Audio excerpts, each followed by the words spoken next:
Hmm.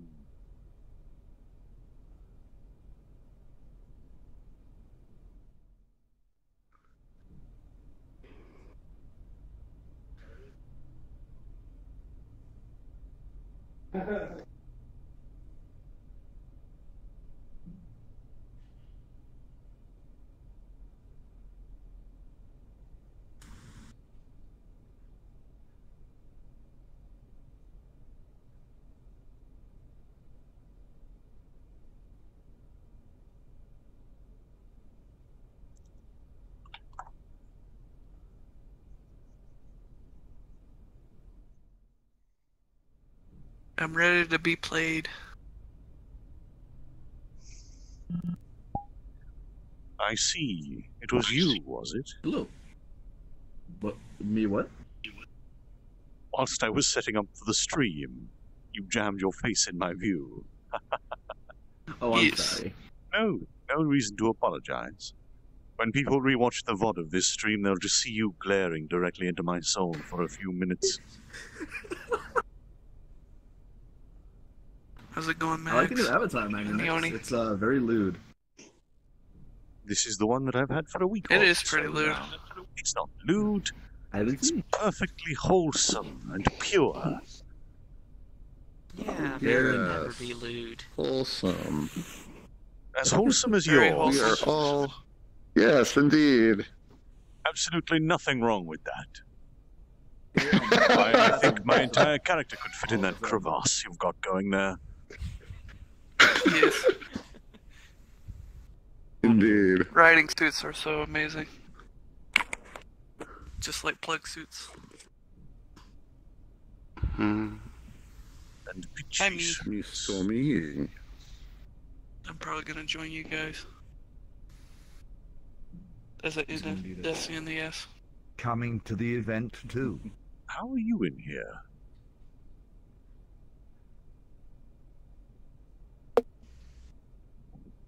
Joined on you. Mr. Me. You're not on my friends list. This is a friends-only instance.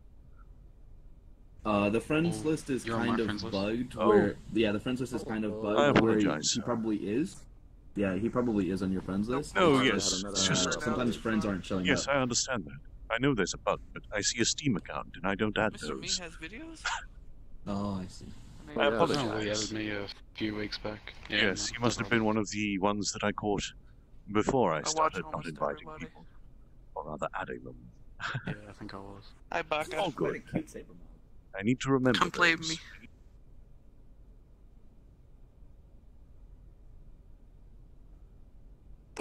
That cold stare. I know. Good morning. It's like, I guess good did I night. get asked that right now? Let's forget about it. Hey Mag, how are you? I'm doing very well.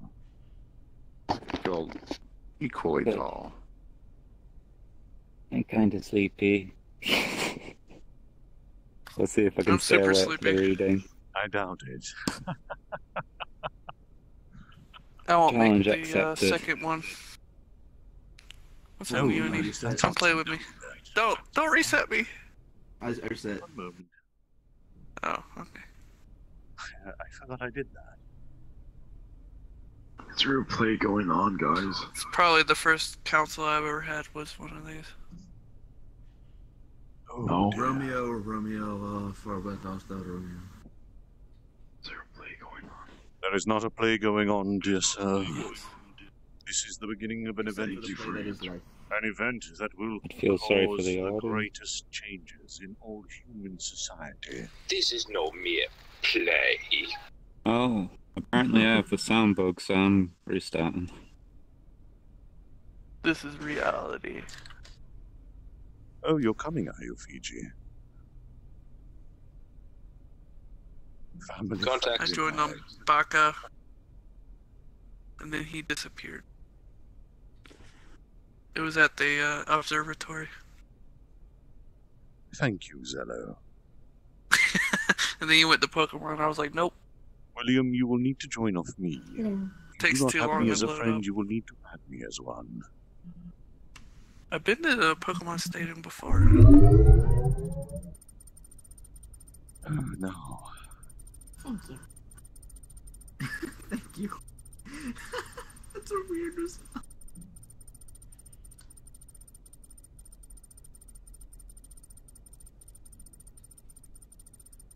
Anything with that? Is your YouTube the same name you have, Mr. Me?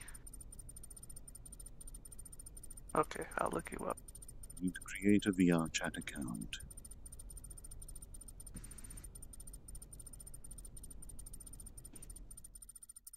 Oh, it's nice to hear properly. Yay.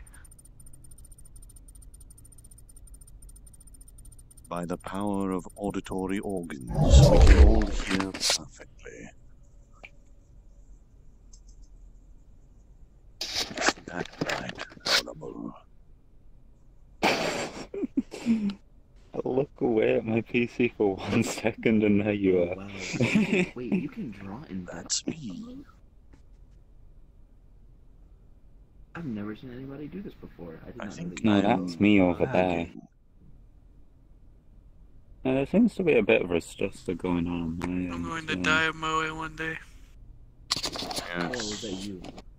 None of these avatars are downloading. Ah, Or rather, they are, that's just why. extremely Oh. slowly. So I'm most likely lagging out on the Oh. stream. I apologize. Oh Yeah. no. I'm surprised Shock isn't here yet. Me. I don't get to see you often. Hello. Doing good? Good. Ugh. I stayed up for a prom, so now I'm knackered.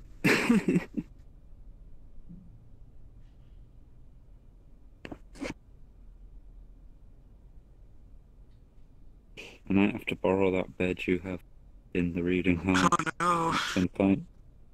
How? Use it as a Could pillow share, with I how guess. small it is. Where is my stream note? I'm gonna see if I can hide under the bed.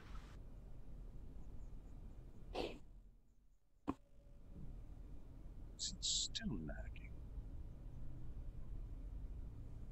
Yes, I've dropped a bunch of frames whilst trying to download avatars. My god, can people stop changing their avatars for me? That'd be very nice. I didn't know Mags was gonna start a second reading.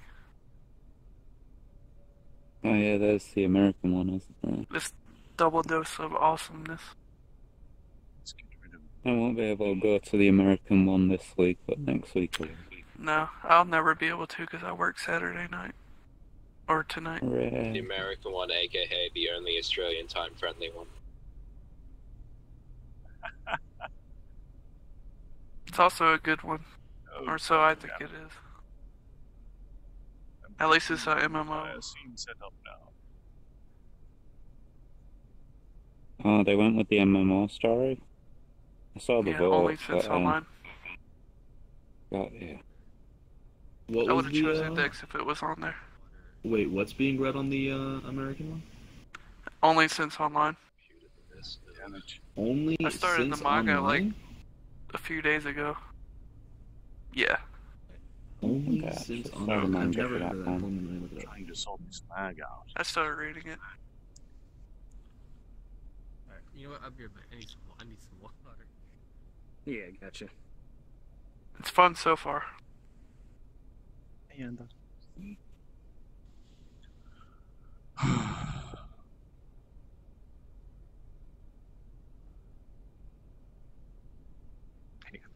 thank you. That's a cute one, Bucka.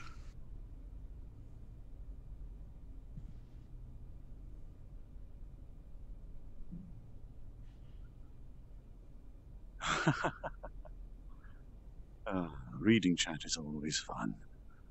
There will always be spikes of lag whenever I'm downloading people's avatars.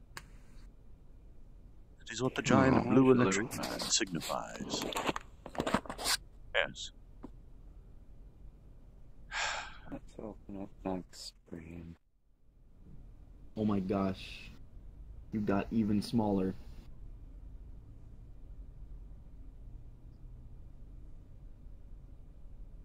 My god. Wish people would just use Okay, one now I can check. avatar. No, Mag, you need at least 60. Or with slightly different shades of green or something. Yes, no, I know, but I wish people would stop changing it. It's killing my frame rate. Yeah.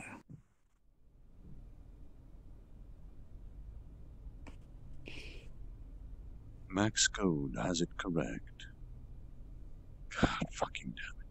Speaking of frame rate, I'm gonna hop off this now. This is gonna get too laggy if any more people join for me to even bother trying to listen, because it's gonna distort your voice so much. We do shadow avatars when in the world. We don't do the reading here. Yes. But you're welcome to leave if you want. Yes, but that because with the PCR, with the product I have, that only gives me a best around 15 to 20, depending Stay on and the amount of listen people to there. the stream. Fair enough. Yeah, that's what I was gonna do. And then at the end of your reading, everyone turns back to their original stuff, which completely destroys my computer. So. Yes, it's like a forward-loaded set of lag that I'm getting now. My God, Might as well still call the people fire loading department in. just to cool down my PC. Loading in, loading in. For this one, despite there being a US one. Okay. I'll see you then. Farewell. And I think I just disconnected from VRChat entirely. Oh, this one is midday for me. Oh no. Huh?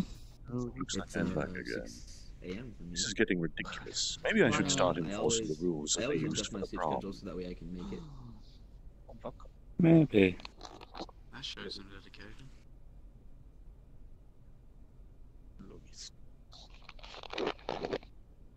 Still 2 people not loaded. And again, you And another one. And usually another you're one. not the one doing the streaming, are you? No, I have been recently. Yeah. It just seems that people keep loading in unoptimized avatars. Yes, I can see that it's lagging. Complaining about it in chat is not going to do anything, unfortunately.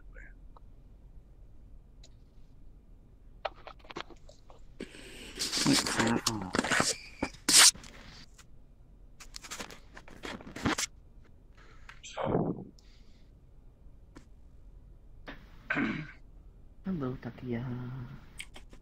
Oh my god, look at that cute little thing. I'm gonna die of my way.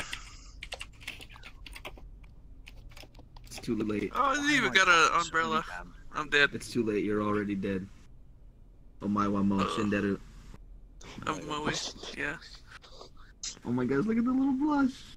That's pretty good. Oh, Murmur's here.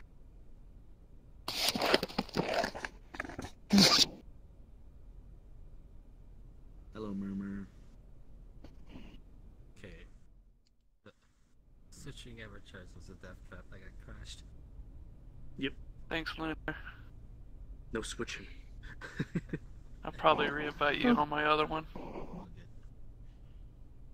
good. Okay. I should switch to that one day. Just not all my friends are on there yet.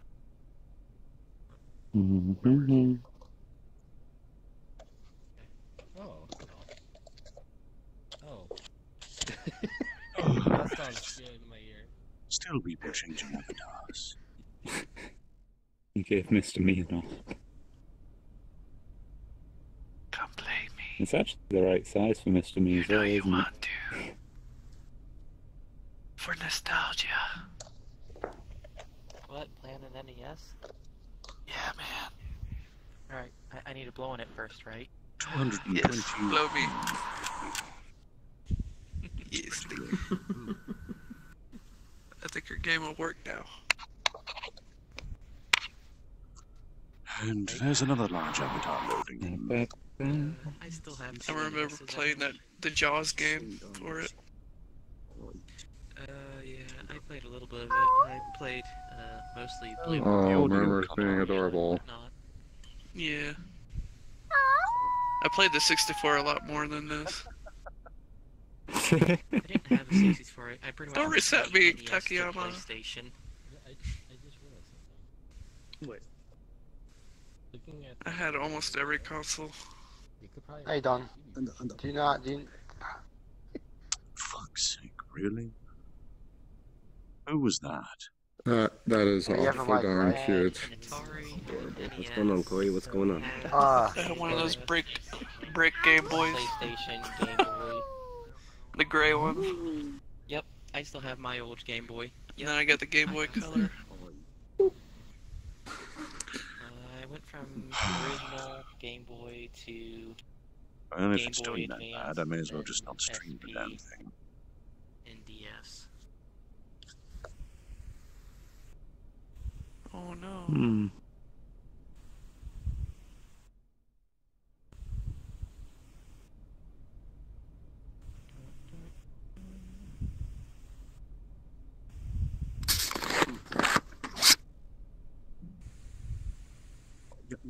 チビがいる。いや。あ、行っちゃった。Wait. 40 frames a second. Oh my god, too tiny. I definitely want to hop into the shadow avatars. Yes, people really need to learn to optimize their damned avatars. This is becoming ridiculous.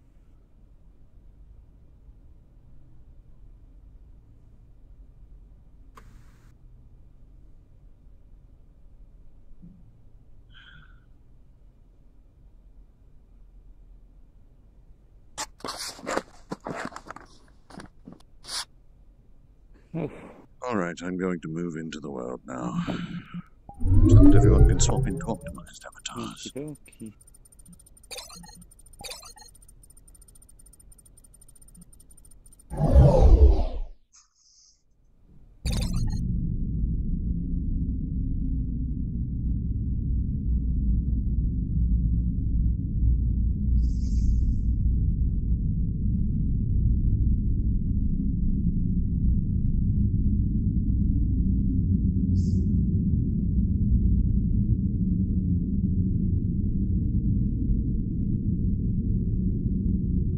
If the stream becomes too unbearable, I'll simply stop it. There's really no point in doing this if no one's enjoying it.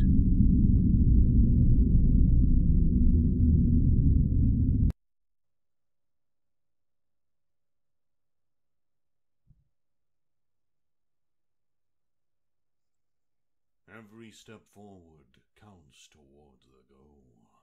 Thank you. Oh my god.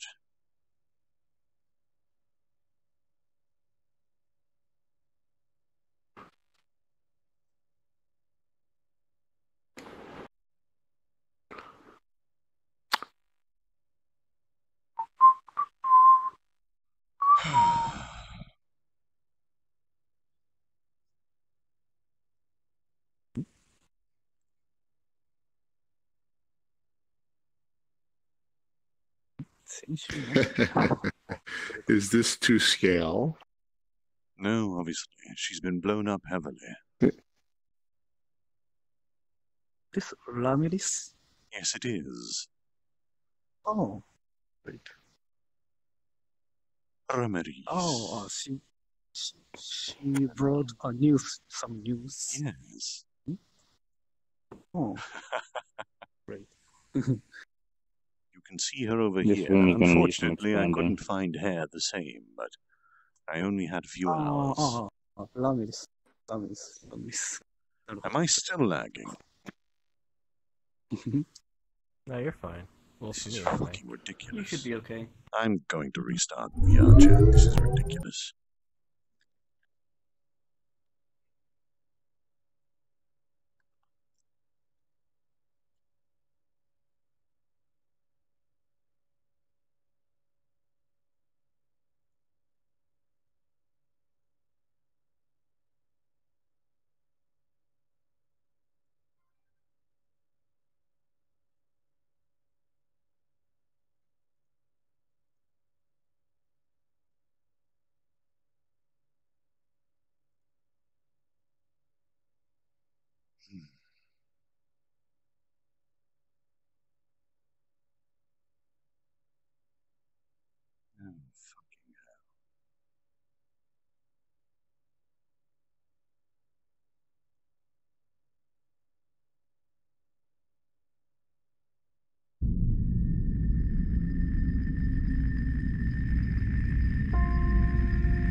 Yep.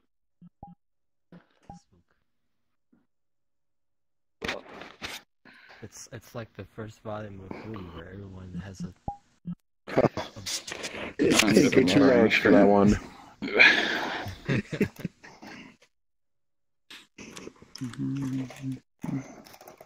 I'm so excited. I just can't hide it. I can still see everyone. Hey, you're back. Hello, everybody. Hello. Hello, hello. Hello. Hey, Max. Please tell me if I'm lagging. It does not appear that I am now that everyone has successfully changed to the correct avatars. Hello there. Hi. Oh Jesus, I cannot get on this chair. Try Still got pushing low the back frames, of it. though. Odd. Oh, well. Ow. Max, that's just Mag, that's just normal you. Normally I have 90. Oh well. As long as I don't drop frames on stream, everything is fine. Exactly. Yeah, I'm at 80 and 90. I'm keeping an eye on stream. Glace yon ice. I will not add Steam accounts. I apologize if that hurts you. It's a dangerous prospect. Oh, it's ridiculous. Every time I've ever done it, it's ended up with someone dropping a porn skybox. Or blacking everyone out with racial slurs. Unfortunately, the bad few ruin it for all the rest. That is true. Special then? Mm-hmm. And I forgot to pop last time. One moment, friends. Where is it? That is the neck look.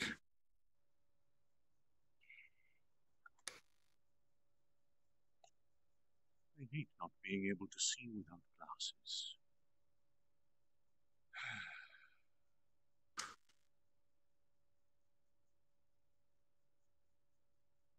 Okay. Reading number 15. So clear. I wish it was that clear in game.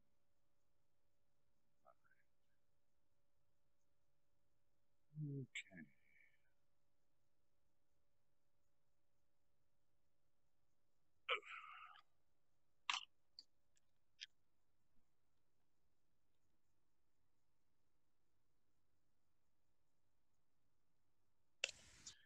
So, welcome one and all to Storytime with Magnanix. That's me. We will begin this session, as we do always, by reading what happened last time, for those who are not able to make it, or those who have forgotten. Then, let us begin. With Veldora now free again, it is discovered that he and Rimuru share a closer bond than initially thought. Veldora is now truly immortal, so long as Rimuru survives. He has also increased in power due to the evolution received when Rimuru became a true demon lord. Rimuru then decided to reveal Veldora's rebirth in a council meeting.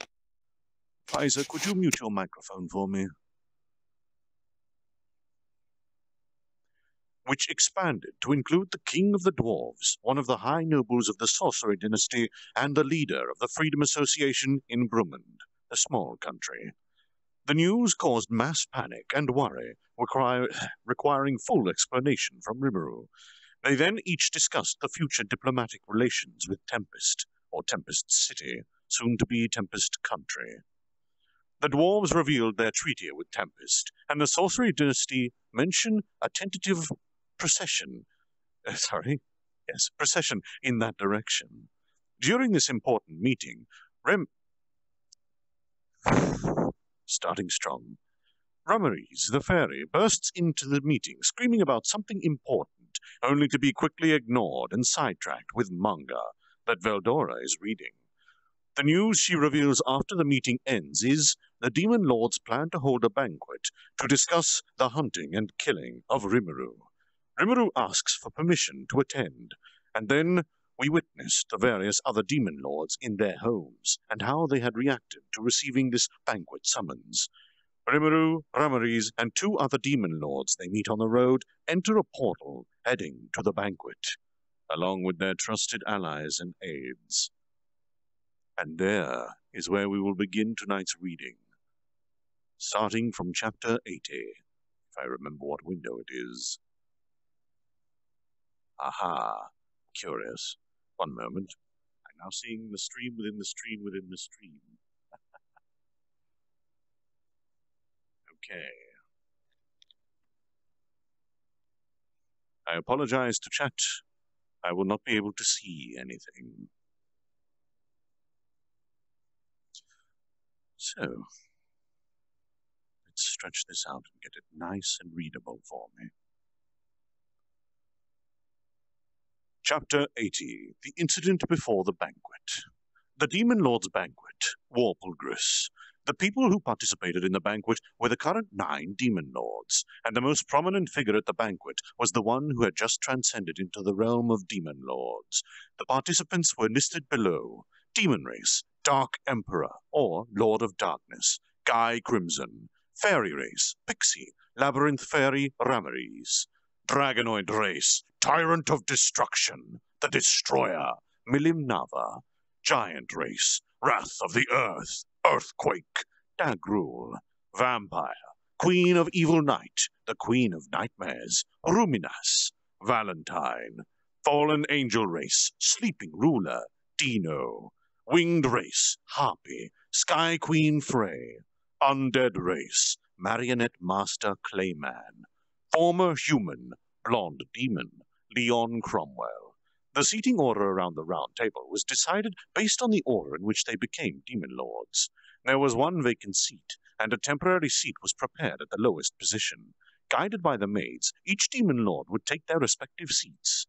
At the silent hall, in the middle of the room that separated from the outside world, were 3 people. They were already seated on their own seat, and were waiting for the arrival of the other Demon Lords. Those 3 were Guy, Leon, and Ruminas. Then some noisy people invaded the room, penetrating the silence. "Yahoo! You guys healthy?" A fairy flew quickly to her seat while saying these words. It was Rammeries. "Long time no see." A giant greeted everyone and sat down on his seat. It was Dagrul. "Yeah, as usual, you people all seem rather gloomy." Calling and teasing the pretty girl with silver hair next to her seat, it was Dino. Naturally, there was no response, only an unpleasant glare. The one who followed after the 3 Demon Lords was the newcomer. The main actor of the banquet had arrived. The first 3 who were already on their seats concentrated their glares at Rimmeru's arrival. One person looked interested. One person looked uninterested. One person looked with hatred in its eyes. However, the person under their gaze didn't greet anyone, and so he was guided to the temporary seat and sat down on it. With this, there were 3 remaining Demon Lords that had yet to arrive. The mood was oppressive as the Demon Lords waited for all members to be present. Their attendants were waiting at the back. For some reason, the 3 people who were standing behind Dino and Dagrul looked like they had been beaten up badly, but no one mentioned anything about it. They seemed they wanted to say something, but were completely ignored. Just before the appointed time for the banquet to begin, 3 Demon Lords entered simultaneously. The host of this banquet was Clayman, and, including the 2 Demon Lords that entered with him, all members were now present. At that moment, in front of the demon lords who were waiting for the opening statement of the Warpledress banquet, a surprising incident happened. Clayman raised his fist and struck Milim. "Walk quickly, you dimwit!" To use such violent words towards Milim was a death sentence. Seeing this incident, everyone was awestruck. To the one named the tyrant Milim, this countered all logical sense. Alas, that idiotic guy, he's done for. And yet, even after committing such a violent act towards Milim, Clayman didn't show any remorse. Milim wasn't resisting, and without any complaint, she just sat there on her seat. This situation could be considered very strange. The other demon lords couldn't believe what had just occurred. Thus, though foreshadowing ill-omened events to come, the Warpledress banquet began. Scene change. While Dino was sitting on his seat, he was thinking about the monster he had met earlier. A rather intriguing monster. Also, Dino sensed a comparable strength to his own emanating from him. He wasn't like the feeble Clayman. He had the true demon lord's ambition. How interesting. Holding the unique skill Sloth, he was nearly finished with depraving Dagrul. He was a truly uncontrollable person who held an overwhelming power, so Dino has been avoiding having serious battles against him. Just as the skill name suggests, containing the word sloth, the skill power was meant to deprave in nature. After his son, who will succeed his throne, the depraving will be completed. His sons had enough qualification to become a demon lord. After they receive enough experience, then they will become one. Then Dagrul would retire, and it would become what Dino had planned before. Unique skill Sloth's power was to cause the depraved person to become his subordinate, and at the same time deprive them of their abilities. With a powerful yet obedient pawn, he expects to obtain a great magic power. Well, for Dino, this was just a game for starving off his boredom. But even so, this magnificent game had been played for almost 300 years. And yet, from Veldora's words, he noticed the possibility of an even higher goal. Aspiration to improve himself has begun to bud, yet his opponent was someone that can't be reached by his own power. That thought really saddens him. But even so, he felt that it was amusing. And then, even if Dino himself didn't realize that amusing feeling he had caused a tiny effect on What? Thanks for the long run on sentence. Even if Dino himself didn't realize, that amusing feeling he had caused a tiny effect on Sloth. But it was just a tiny influence. For an ability to reach perfection, it needs a very long time and a gigantic amount of energy. But that tiny influence starts to cause a transformation. Without being perceived by the possessor's skillmaster belonging to Dino, the skill was quietly stored deep inside his heart. After a short duration of time had passed, Clayman entered. He wasn't someone who caught Dino's interest, but at that time, Dino... Oh, come on, Paige, you can turn, surely. Witnessed a surprising scene, the scene of Clayman striking Milim. Dino's eyes became wide open upon seeing the occurrence of that unbelievable sight. Milim, who was clearly in a higher position than Dino, was struck by the weakling Clayman. As the one who called oldest demon lord, she considered to have an abnormal level of skill and seemingly infinite amount of magic power. The only person who could be considered as her equal was Guy. That overpowering abnormality of an existence, Milim was being hit and abused by the weakling Clayman. Dino experienced an emotion he thought to no longer exist within him, forcing its way out from the deepest recesses of his heart. This emotion was anger, or possibly even frustration. Thus, those emotions became the nourishment to further the evolution of the skill Sloth, and that evolution, before long, accelerated and stimulated the evolution of his mind. From this, a certain power was acquired by Dino. Scene change. While I was being guided to the meeting place, there were some who tried to pick a fight with me due to my frail appearance of a child. Who's speaking? Do you know what this place is? It's only for the strong. A small fry like you should just go home. They shot out round after round of threats. This reminds me of an old-style thug, to dye their hair blonde with fake piercings here and there, or face piercings. They even came as a cliched set of trio villains. These punks were here for a person that looked weak and tired, and they tried ganging up on them to show off their strength. Even with their appearance, they were not weak. Their energy quantity was considerably abundant. Maybe it even surpasses that of Benimaru or Shion.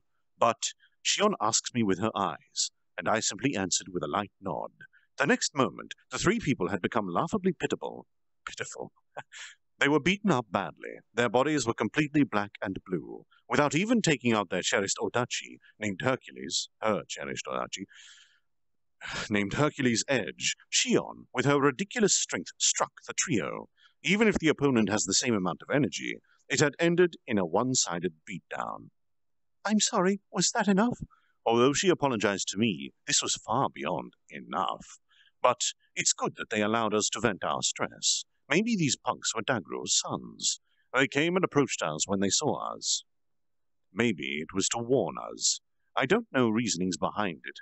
But after we had passed the gate, there were multiple paths, and we became lost. And then we got involved with these three punks.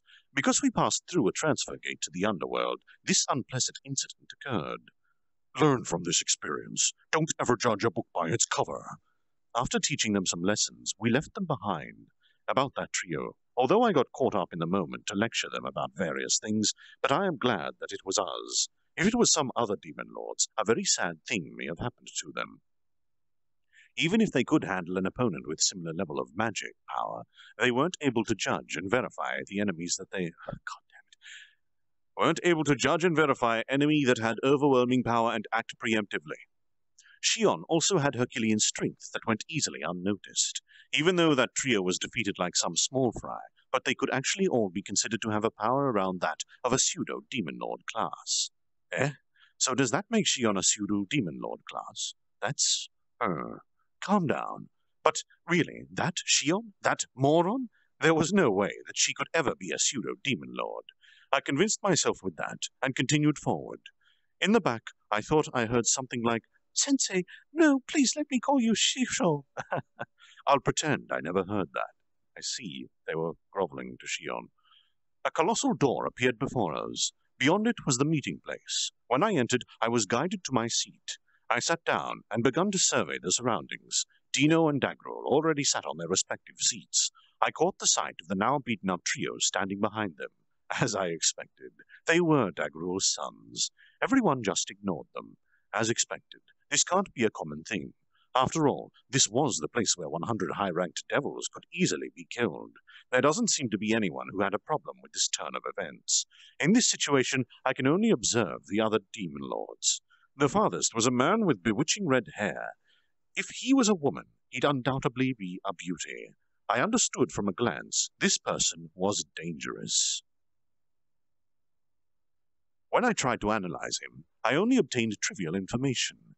He has the same wavelength of irregular energy quantity, just like Diablo. In other words, his energy level was high, but the data shows that he was a novice that's not able to completely control his demonic aura. However, my eyes cannot be deceived. Or possibly, she may have deceived the analysis power of the Wisdom Lord, Raphael. This information was likely fake. To make the opponent see false information and misjudge his true power, this allows someone to grasp victory before a fight by having an opponent underestimate them.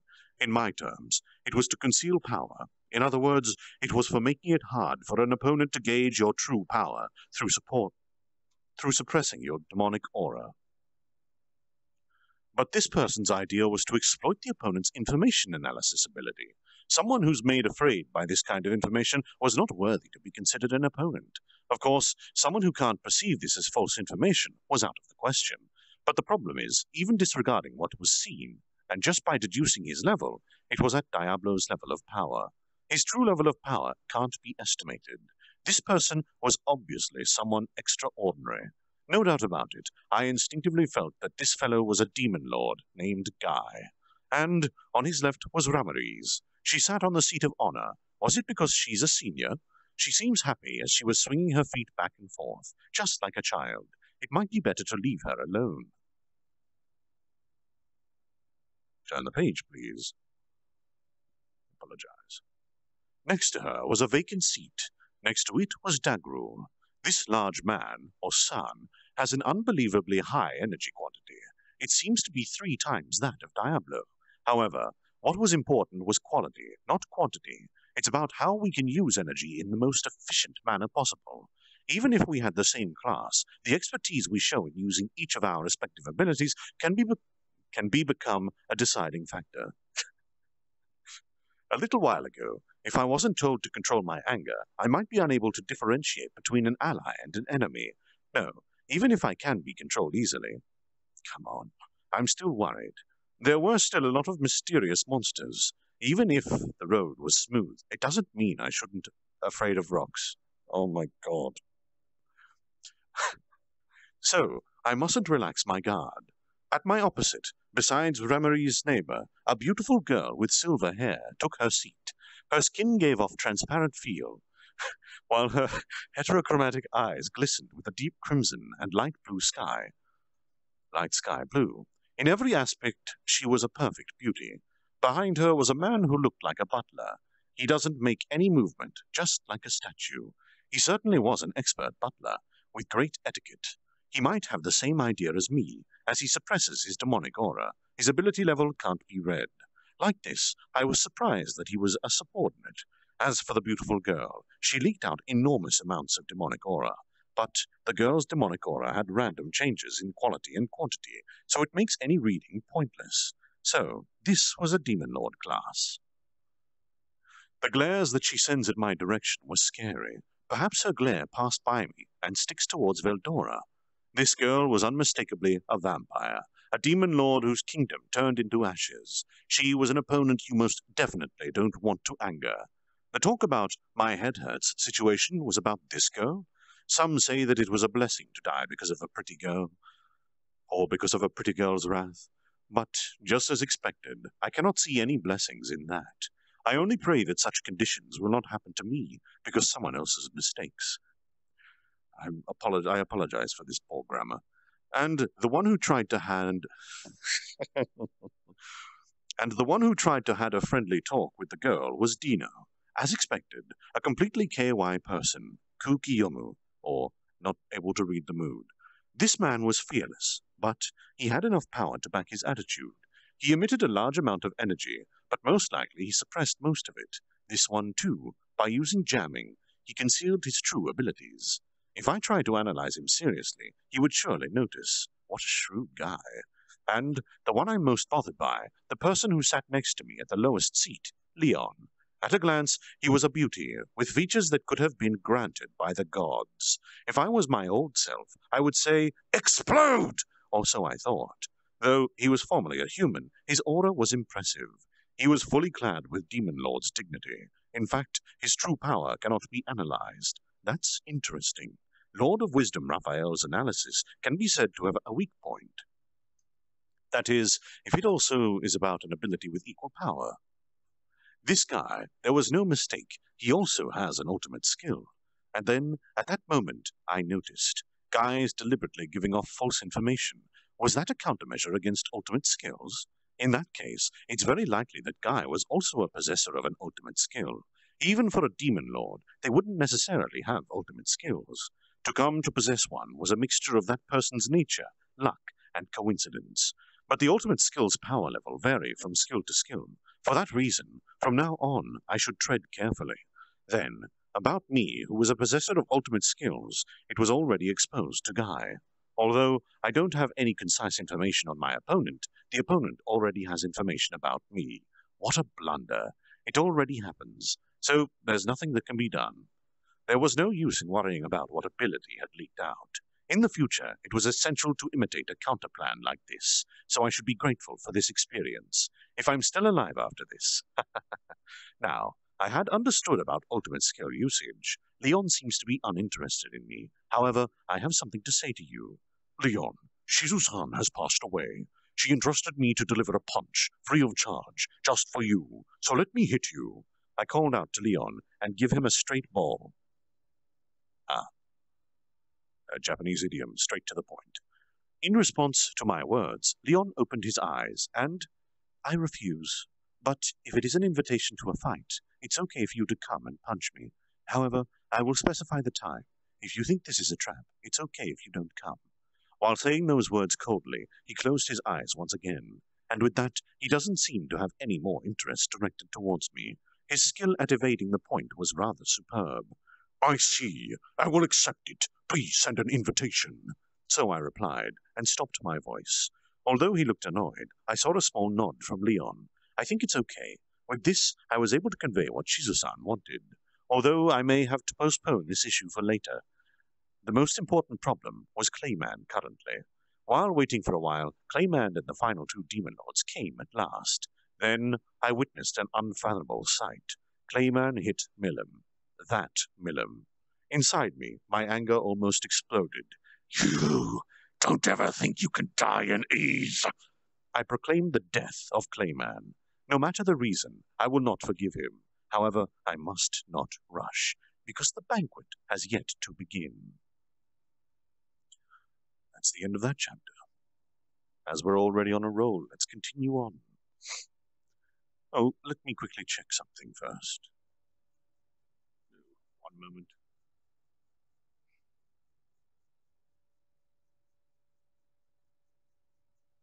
Okay, cool. Gotcha. Just making sure everything was still working. It is. Chapter 81. At the Banquet. Clayman felt himself to be triumphant. The old generation which looked down on him now looked with utter surprise, from only hitting one arrogant brat. So, when these stubborn geezers would fall prostrate before him, then he could finally create a world for monsters. So Clayman thought in his heart of hearts. But was this fine? This question came to mind. That honorable person had mentioned not to stand out, but here he was at the center of attention. This thought, Clayman quickly dismissed it. It's all right. Recommending a subjugation was a matter of persuasive power, after all. Besides, by showing Milim as his follower, surely he would dissuade them from opposing him. What demon lord would oppose the strongest demon lord, Milim? But is that actually the case? Did he go too far? Why is he feeling anxiety? Truly, there was no need to hit Milim. Moreover, thinking about the Warpulgris banquet and the possibility of failing to garner the Demon Lord's support made him truly uneasy. No, wait, isn't something off? Why were alarm bells going off in Clayman's head? If the current plan failed, the following one would be jeopardized, and that was no good. He had to get advice from that honorable person, but he was currently forbidden from contacting them. Besides, he still had the trump card called Milim, and, thanks to his unique skill, Puppeteer, she was currently completely under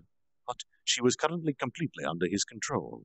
In front of her overwhelming power, even that carrion was eliminated without offering a hint of resistance, and after calming his fears, a smile appeared on his face. Okay. Now then, let me thank you all from the bottom of my heart for gathering upon my summons. Let's begin my banquet. Thus I declare that the Warpulgris banquet has begun. As per his rights as the one who gathered them, Clayman declared the start of the banquet, and so, for the first time in many hundreds of years, begun the banquet, attended by every demon lord. Scene change. Guy was observing Clayman with a smirk on his face. He almost started laughing, looking at this joke of a man, and was truly proud of himself for holding it back. Clayman is completely misunderstanding. Rather, he just doesn't get it. Though they are called the 10 Great Demon Lords, that's a name the humans selfishly decided for them, and not one guy recognizes. Whether there are 10 or hundreds doesn't matter to him. But the Holy Demon Great War 500 years ago left less than 10 of them, and then the new Demon Lords suddenly decided to fight for dominance, and decided to keep the number at 10. The humans must have been overjoyed to hear that the number of dangerous beings would decrease, so this rule is more of an unspoken agreement, if anything. Guy is the first Demon Lord. He granted the wish of his powerless summoner and destroyed an enemy nation. As payment, he destroyed the summoner's country, and with this, though it was unnecessary, he noticed his awakening as a true Demon Lord. The 2 archdemons he summoned to destroy the first country evolved into demon officials after destroying the latter one, and he permitted them to continue serving him. There was another being who awakened as a Demon Lord at the same time as Guy. Who was it? Milim, one of the 4 dragons, the first among them, created a child with a human. Interestingly enough, most of the dragon's power was taken by this child. Thus, the dragons declared the making of children a taboo. The dragon, who lost his powers, took on flesh and became the founder of the dragon family. From then on, the mass of natural holy spirits came to be called the dragon race. Presently, the many dragons who inhabit the world can trace their roots to this founder. The dragon race, Star King Dragon Veldenava. The dragon reincarnated as his daughter's pet dragon and was killed by some country. Thus, these fools came to know the meaning of imperial wrath. In her anger, Milim destroyed the country and awakened as a true demon lord. Unconscious, she fought with Guy. That battle continued for 7 days and 7 nights, transforming the bountiful lands in the west into an entire wasteland. Eventually, the battle concluded. Milim regained her consciousness, and the battle ended. The one who returned her sanity was none other than Ramires. In the process, the ruler of spirits, Ramires, absorbed the evil magic of the demons and the powerful aura of dragons and began to change. But she was able to stop Milim's rampage, and the three settled this dispute together. These three were the first demon lords. They decided that each of the three would be different than the other two. One would pursue the ultimate power. One would live as one pleased. One would judge the world. And that was fine. Because their objectives were different, they could recognize each other. Later, the protectors of Heaven's Gates, the ancient vampire, and the being who fell from heaven themselves, increased their numbers to 6. They were the second generation, demon lords inferior to the oldest. The giant, due to holy power ingrained in his body, rejected the demon lord seed. But he had unbelievable power and was an amusing guy. Due to the many wars the demon lord started to eliminate the giants and the fairies, he awakened as a true demon lord. Even so, he has yet to acquire an ultimate skill that Guy and Milim possess. But he did see the chance for such awakening, for the vampire and the fallen angel. It was a matter of time, and Guy patiently waited for it. And Clayman, that fool thought he could control Milim. It's so impossible that it's hilarious. There's no way an insect like Clayman could do something that Guy never managed to do. Those who possess an ultimate skill are not affected by lower abilities. Every rule of the world is ultimately reduced to this unique level. In other words, they will not be affected by any form of magic, highest or not. And since ultimate skills do not require an incantation, merely wishing for something can produce results. A series of attacks of certain affinity could have an effect, though. Spiritual attacks, however, are completely meaningless. A soul weak enough to be affected by such an attack could never acquire an ultimate skill. So to counter an ultimate skill, you need another ultimate skill. Therefore, Clayman can do nothing to Milim. So right now, he's dancing in the palm of her hand. What a fool! Thus, with a smirk, Guy was awaiting the conclusion. What a fun banquet this could become, he thought. Scene change. Clayman proudly began his explanation. So, according to human informants, I have killed the demon lord Clarion. Though, to me, it's more of a, who the hell is Clarion? I know that he's something akin to the father of Crucius, but I had never met him, not once. Oh, and Clayman's explanation is dragging on forever. Though I don't need to sleep, I feel sleepy. Could this be a spiritual attack? In a word, annoying. Can't he cut me some slack? Can I ask a question? When I asked, he looked over irritated and, What? He asked. Nah, just, do demon lords fancy these kinds of pointless conversations? I mean, aren't we more into, power rules and talk with our fists type of things? I said provokingly. At this line, a silver-haired girl began to laugh. She had looked at me with anger until now, so I was able to diminish it by a bit. Oh, and when she laughs, she looks very cute. Clayman, it's as he says. Your speech is tiresome. State your point already, the girl told Clayman. Upon hearing these words, Clayman turned red in anger. He's that simple, or that much of a small fry. Though, if this is an act, then he's truly impressive. Don't underestimate me, you lowly slime. Is there something wrong with me being a slime? I came over here not to listen to your shitty speech. Oh, and what were you trying to achieve by hitting Milim? I put up with it in the beginning of the conference, but isn't it about time? Just say what you want to say. Those will be your last words anyway. His face convulsed upon hearing my words. Rather than anger, I saw an ominous black aura float around him. As expected of a demon lord, it is intimidating. A tiny bit. And at that moment, the doll-like Milim, for a split second, looked as if she wanted to fist-pump me. Nah, I probably imagined it. Seriously, how pitiful. I'll free you soon, Milim. I swore in my heart. Everyone, did you hear that? This lowest of all beings acquired the Demon Lord seed by chance, and after becoming a Demon Lord, behold how haughty he has become. Besides, they even began a war with humans. I do not believe we can leave this being as is. I propose we purge him. What are your thoughts about it? He waved his hands flamboyantly, trying to measure the Demon Lord's response. But, hey, is taking control of one's spirit during Warpulger's banquet permitted? I said, kicking the table into the air. The huge round table flew and crashed far behind him, creating an opening in the middle. Nay, at this place, overtaking... Oh, hold on, who is speaking? Sorry. One moment. Oh, dear. Nay, at this place, overtaking your opponent with words alone is considered just. A red-haired demon lord, the most dangerous-looking of them all, responded. Amused, he lightly laughed. I glanced at Shion, who immediately launched a barrage of attacks at Clayman. Filling her fists with aura, she landed about 30 hits in a split second, and with a truly refreshed face. Is this fine?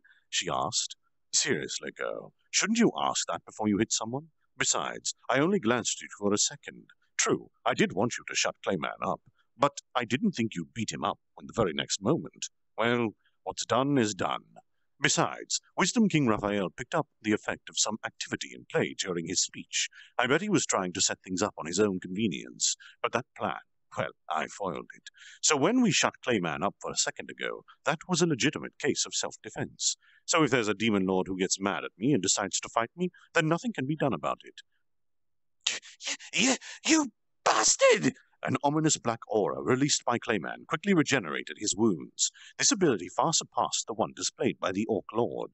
Well, that much should be expected from a demon lord. Sorry. Unforgivable! Marionette Master! Clayman cried out, taking out 5 dolls from within his cloak. Each doll transformed into a devil and attacked Shion, each a high-ranking devil. Chances are that ability allows him to make dolls out of devils whose souls he's stolen.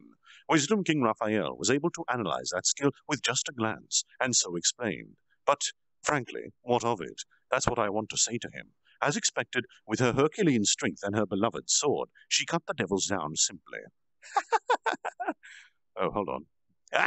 Aren't you a little skilled? But it's no use. Marionette dolls can immediately regenerate and continue to attack.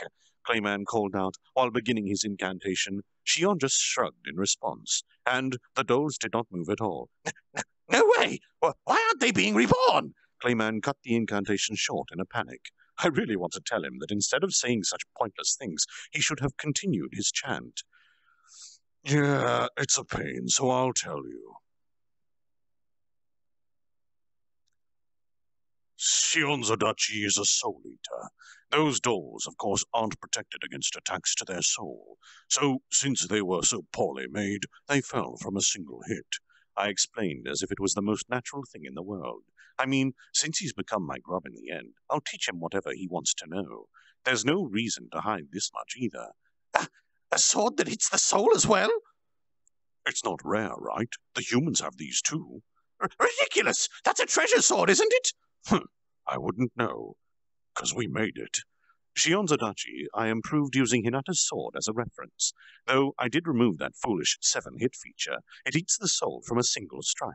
As a result, though it's not a certain kill weapon, it does do both physical and spiritual damage. So you need to be on your guard, as otherwise you'll be devoured. And if you don't protect yourself against physical attacks, you'll end up a bloody mess anyway.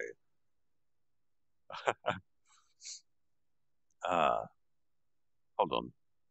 Huh, so this was Hercules' Edge revised. Huh. That was Shion. Did you yourself not know? Haven't I explained it on our way here? Whatever. It's Shion after all. At that moment, Clayman stood up. He desperately completed his incantation and set off his spell. I'll add that impudent sword woman to my collection. Devour her, demon marionette! that ominous light attacked not me, but Shion, and seeing this... hold on. I don't know who's speaking. Give me a moment. Ah, yes, go. Be glad. It's the ultimate incantation that can even control a demon lord. It's a shame to have someone like you as a devil, but whatever. Surely you are sick of serving a lowly slime. After all, for someone who had so much trouble killing a lowly orc lord to die by their subordinate's hand. It's a fitting end. After you dispose of your master, I'll make you my pawn. He declared. Pointless. For a second I did want to say, oh no, I'm doomed, to get him riled up a bit, but this is too annoying. This guy is too weak. He's someone who'd be taken out by Hinata in a moment. No, rather than weak, maybe I'm just accustomed to seeing Benimaru, Soe, and the other department members who are overly strong. My magic energy alone, he's weaker than Shion. Besides, Shion has that skill, perfect memory, that preserves her memories even after death. In other words, she can exist as a soul alone. So soul control archive abilities are completely ineffective. Moreover, spiritual attack damage is also largely ignored. In other words, yo, what kind of attack is this? Hold on. Yo, what kind of attack is this? I don't feel pain or anything. How long are you planning to keep me waiting? I could hear Shion's slightly irritated voice coming from the darkness. Raphael had analyzed the effect and predicted that Shion would be unaffected. Seems like he was correct. So, even though he introduced this as some grand secret technique, this is all it amounted to. This cannot be! A skill that even Demon Lord Milim under my control... God damn it. That even put the Demon Lord Milim under my control cannot possibly have no effect on some puny animal like you! Shion blew away the aura. Seeing this, Clayman fell into a state of panic. The match has been decided. Everyone, will you permit this one to continue her ramp? Oh, everyone, will you continue this one to permit her rampage? They are looking down on all the demon lords. We must punish them at once. In fact, let's remember the fate of poor Carrion. His eyes bloodshot. He sought support from the other demon lords. The moment I entered battle mode, a barrier was erected, isolating the room. Well, I had expected this much when I kicked the table away, but what a troublesome guy he is. Next page. The moment he realizes he can't win, he runs to get help from others. Dagrul and Dino opened their mouths as if to say something. They are probably trying to come to my defense. It's a good thing I spoke to them earlier, but at that moment... Hey, who said I kicked the bucket? And that's the first time I'm meeting this monster named oh, God damn it. Hey, who said that I... Oh, fuck. I'll get the voices eventually. It doesn't tell me who's actually saying it. Hey, who said that I kicked the bucket? And that's the first time I'm meeting this monster named Rimuru. A low, elegant voice resounded from one of the subordinates of the winged woman who came along with Clayman. He was wearing a cool mask, so I couldn't see his face, but at that moment the mask fell off, and a violent aura gushed forth. And transforming his clothing, before us appeared the beast demon lord, Carrion. Like my anti-demon mask, his held back his aura. Had I paid attention, I could have realized this ahead of time, but since I hadn't met Carrion before, I had no way to know. So what does this mean? No way! Why are you alive? If that... You've betrayed me, Frey! His eyes bloodshot. He shot the accusation at the winged woman. By the looks of it, rather than betraying him, Ara? Since when had I become your ally? She nonchalantly replied. Women are scary. Don't screw with me, you wretch! Whatever, I got it. No forgiveness for any of you! Clayman quickly regained his composure. Does he have a trick up his sleeve? With a smirk on his face, Clayman loudly declared, Milim, slaughter everyone here!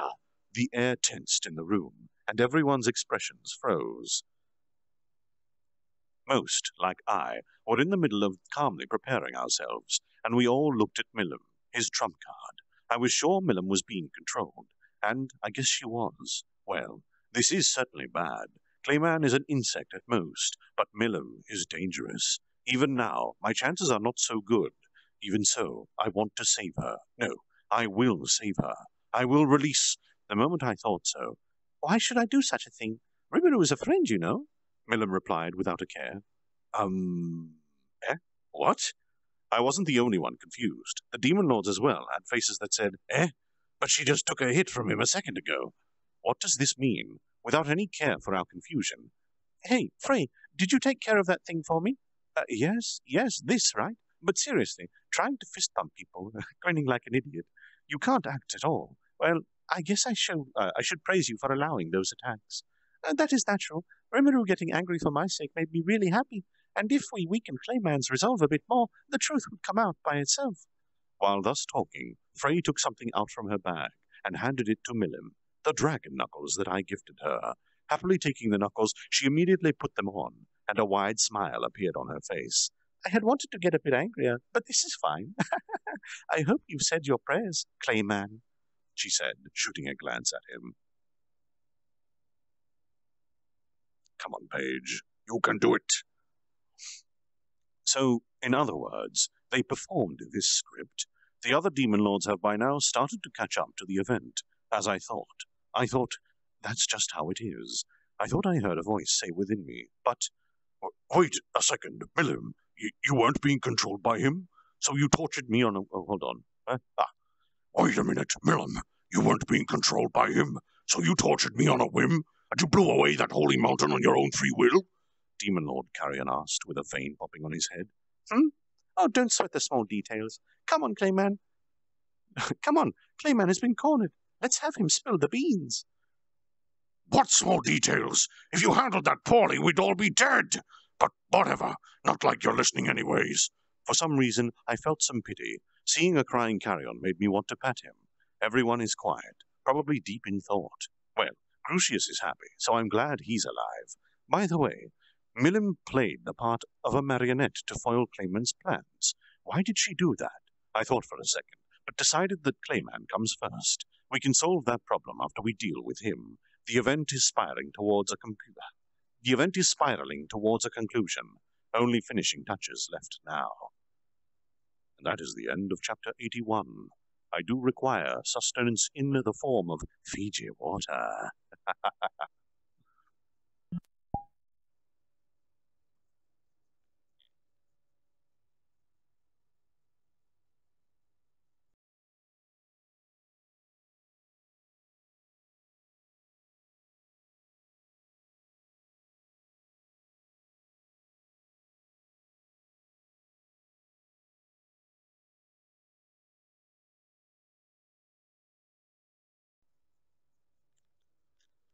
Oh, I forgot to maximize the window.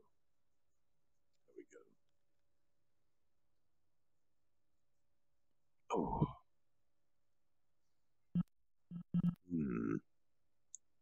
Uncomment. Oh, I forgot to do something. Give me a second.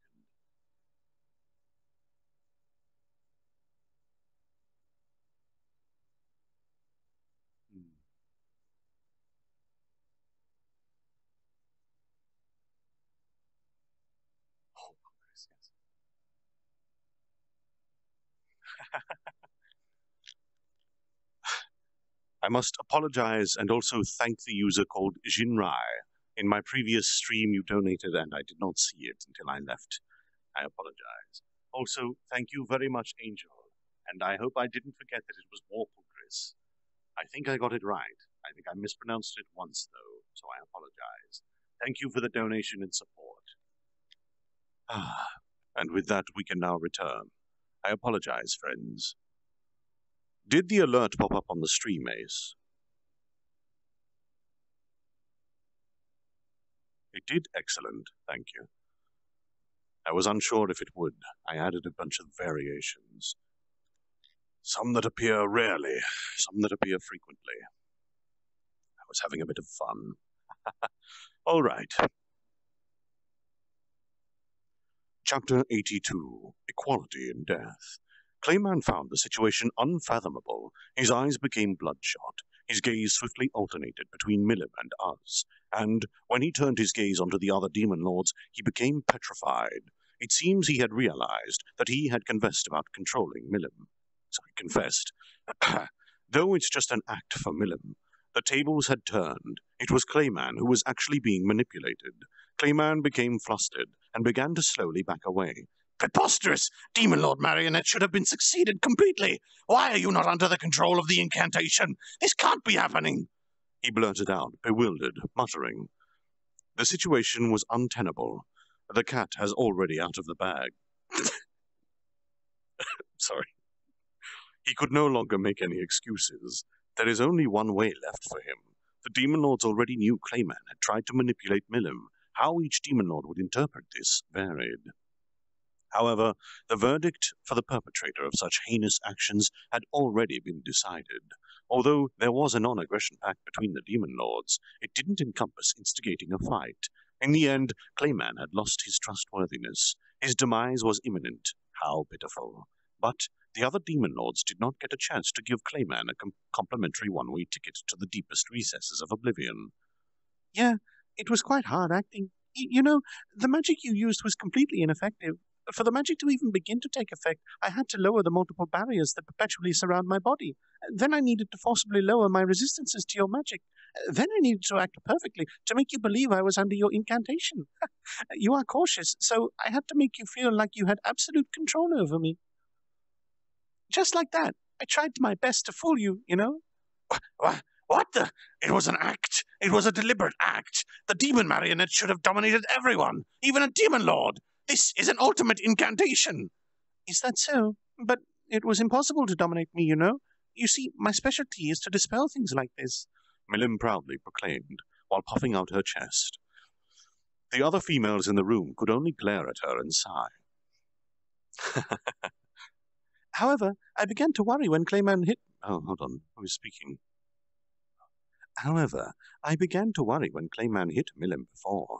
I had no worry in the successfulness of Milim's plan. However, I was worrying my house would be left in rubble. Really, I'm glad you could endure it. The harpy, Demon Lord Frey, spoke with spreading her wings. Not only hitting her this time, he had also hit her before. Really, scum. What a guy. Does he have a death wish? I'm also an adult. Adults can endure these sorts of things.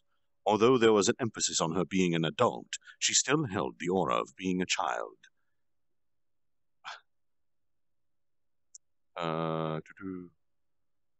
Which part? Well, it's fine. At any rate, why did you try to fool Clayman? You know, I remembered that Clayman was making some highly suspicious propositions, like his plan to attack Tempest City with a human army to make humans and monsters go to war. Because interesting things would have been lost if that were to occur, I decided to put an end to his conspiracies. Really? You just did it by yourself? Like I said, I am an adult. Yes, you are an adult, but Clayman, you arrogant fool, I don't think you have the qualification to call yourself a demon lord, even though I didn't own. God damn it. Oh. I'm sorry. I don't think you have the qualifications to call yourself a demon lord. Even though I didn't interfere, because Milim had to endure serving under you, I'm also a little angry, Frey said in a tranquil fury. So that's it. I also have a lot to say. My town... Oh, fucking hell. I wish they'd fucking tell me who's speaking. So that's it. I also have a lot to say. My town also got vaporized. So, Clayman, I'm going to get you, Demon Lord Carrion declared, while splendidly dumping Milim's responsibilities on Clayman. It seems like Clayman provoked anger from the other Demon Lords. However, the most infuriated individual was myself. To Milim, who was doing her best for me and the others' sake, I was really happy. She even got hit by that lowlife, that scum, that filthy scum. It's decided. Your chance to die in peace is gone. Prepare to be purged and beg for your death. I ask for your forgiveness, but this guy is my... Oh, God damn it. I ask for your forgiveness, but this guy is my opponent. Because I call myself a demon lord, I will prepare my seat by myself. I will use this person as a ticket for all of you to recognize my admission for being a demon lord, I exclaimed, as if Clayman were just a tool to achieve my goals, so it can't be helped. Well, my real intention was to check how strong I am. Only Milim smiled happily. Even if I didn't say it, my anger was transmitted to the others. Clayman, you have regained your composure while hearing our conversation? Is that so? Just like that? It brings tears to my eyes to spy for your friend's sake. This is truly a joyous occasion. That feared tyrant Milim is now a gopher for someone else. Why should I be afraid of this person? What a joke. That's fine. Although it is a bit early, allow me to use my real trump card. So he said, while taking out a jewel of various colors from his pocket. I feel spirit power from that jewel. That level of energy is equal to around 10,000 human souls. Flash! Upon the light beginning to dim, the person who stood there had been transformed into a being that was very different from before. The hair of the being emanated spiritual energy. A trail of dazzling multicolored light was left in its wake. The length of the hair had also greatly increased. All the clothes on its upper body were torn in multiple places, revealing colossal amounts of muscle lying underneath. His eyes were tinged with a rainbow hue as he glanced around the room. That being emitted holy power on a level that could be rivaling the giant demon Lord Dagrul. Clayman forced an artificial demon lord evolution, using that stone as a catalyst. By absorbing energy from the spiritual, he forcibly awakened himself as a true demon lord. However, because the energy used had a different attribute from his own, the evolution evolved into an uncompleted state, a variant demon lord.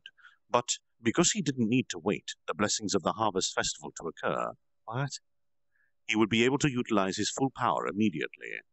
Point of view changed to Clayman.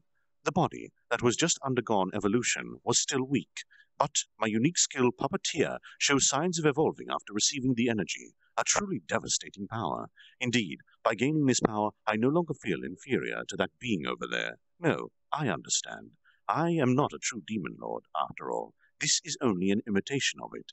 This is power. This is an awakening. And this is the strength of a true demon lord. In response to the energy ball that I shot as a test, Demon Lord Carrion is thrown to the back. Frey is the same. To defend against that, it was impossible. Just like what I had expected. Milim didn't even flinch. What an annoying brat. But it's still difficult to win against them, even if I was awakened a long time ago. The demon lords who survived through at least 3 great wars, apart from that cheeky fairy, Guy, Milim, and Dagrul, are particularly troublesome. I can handle the newcomer demon lords, but these 3 people are bad news. As usual, I can always calmly judge the situation. By blowing away 2 demon lords, I can quickly confirm the situation. It's irritating that the slime and his companion in the back are safe, but first I need to withdraw to reorganize. If it's necessary, I'll crush them one by one. I need to report to that person who gave me this jewel to consult about the plan for future actions. In that case, the plan has been decided. By firing Demon Lord Destruction Cannon, or the Demon Blaster, at maximum output, it's possible to use it to create an opening for an escape. The one who I should be wary of is Guy, but that person didn't show any interest in this matter. It's all right. It's possible to escape. That's the judgment I've made. While thinking about these things, I released the Demon Blaster. It was a destructive power that could eradicate even a demon lord. The accumulated energy became a disruption ray, which can cause destruction of one's magic power array inside the victim's body. Physical defense would be useless. Even a barrier that utilizes magic power would be destroyed against this ultimate attack. If concentrated against an individual, someone who can withstand this doesn't even exist. This time, because I fire it for a wide area, there might be some survivors, but there is no time for leisure. I laughed at the power of the Demon Lord Destruction Cannon, the Demon Blaster that I fired, which drastically powered up more than I ever imagined by the evolution. The Demon Blaster filled the surroundings with light, dyeing the vicinity with a rainbow. When the flash calms down, Clayman was flustered, with a dumbfounded expression on his face. Did he finally realize that the jewel in his hands had been stolen? It seems I was right in believing the simulated scene displayed by Raphael's future prediction. Using thought transmission to display the scene directly into the mind, it could depict the scene that's convincingly real. I looked at the jewel in my hand, and then secretly put it into my pocket. He ate it, essentially. I'm not stealing, because Clayman was raising his hands when he invoked the jewel. I instantly ate his raised hand. Surely, I obtained a nice item. This might be very useful for research later. If Clayman managed to use this jewel, then the outcome would be just like what Raphael's future prediction had shown. Short of completely crushing him, the other way to break his spirit is by sealing his trump card. So, there is no way that I stole the jewel because I desired to possess it, but because of other reasonings. To begin with, Clayman was underestimating me. Thought acceleration can increase perception by 1,000,000 times. It will be as if time has stood still, but at the same time, it's still possible to invoke magic in the mind. In other words, even if the magic need a long time to invoke it, I'll still be able to set up multiple spells simultaneously. In this state, it was stupid to let the enemy evolve. However, if that happens, it will probably become a mess. The Demon Lords had recovered from the flash bang that I shot beforehand. Because I don't want to show my own card too much, I tricked them by using light. However, it seems to me that it might have been seen by several people. It can't be helped. The opponent is way too strong. As much as possible, I don't want to reveal my cards in battle, but I can't prevent it from being predicted by a bit. If Wisdom Lord Raphael can do it, then I need to think that the opponent can also do it. I can't find a clear solution for this. More or less, it can't be helped. So I called out to Clayman. Oi, if you want to use your trump card, do it quickly. I'll wait for you. And don't tell me your plan was to escape using that light just now. I started to corner him. I'm a bad person. Oh well, I'm not a person but a slime. You have a problem with that? What just happened? Clayman can't hide his trembling. His trump card was stolen instantly, so it seems he couldn't grasp the current situation. So, what are you going to do next? You had already been checkmated.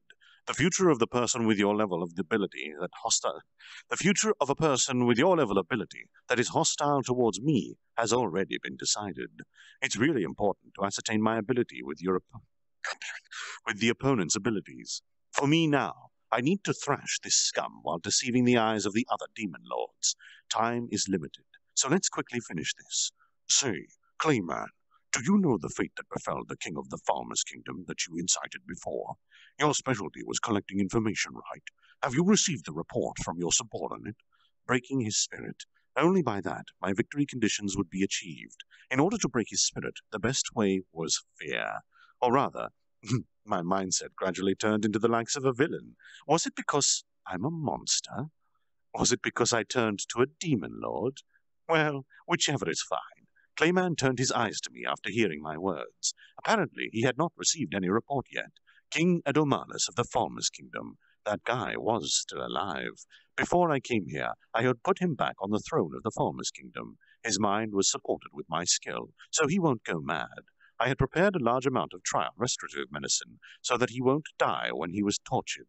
I inflicted the maximum amount of pain, but not enough to make him go mad. His arm and leg that was torn off would grow again, and the cycle repeats. That torn-off arm and leg would be used in Shion's cooking, and then it would be fed to the king himself.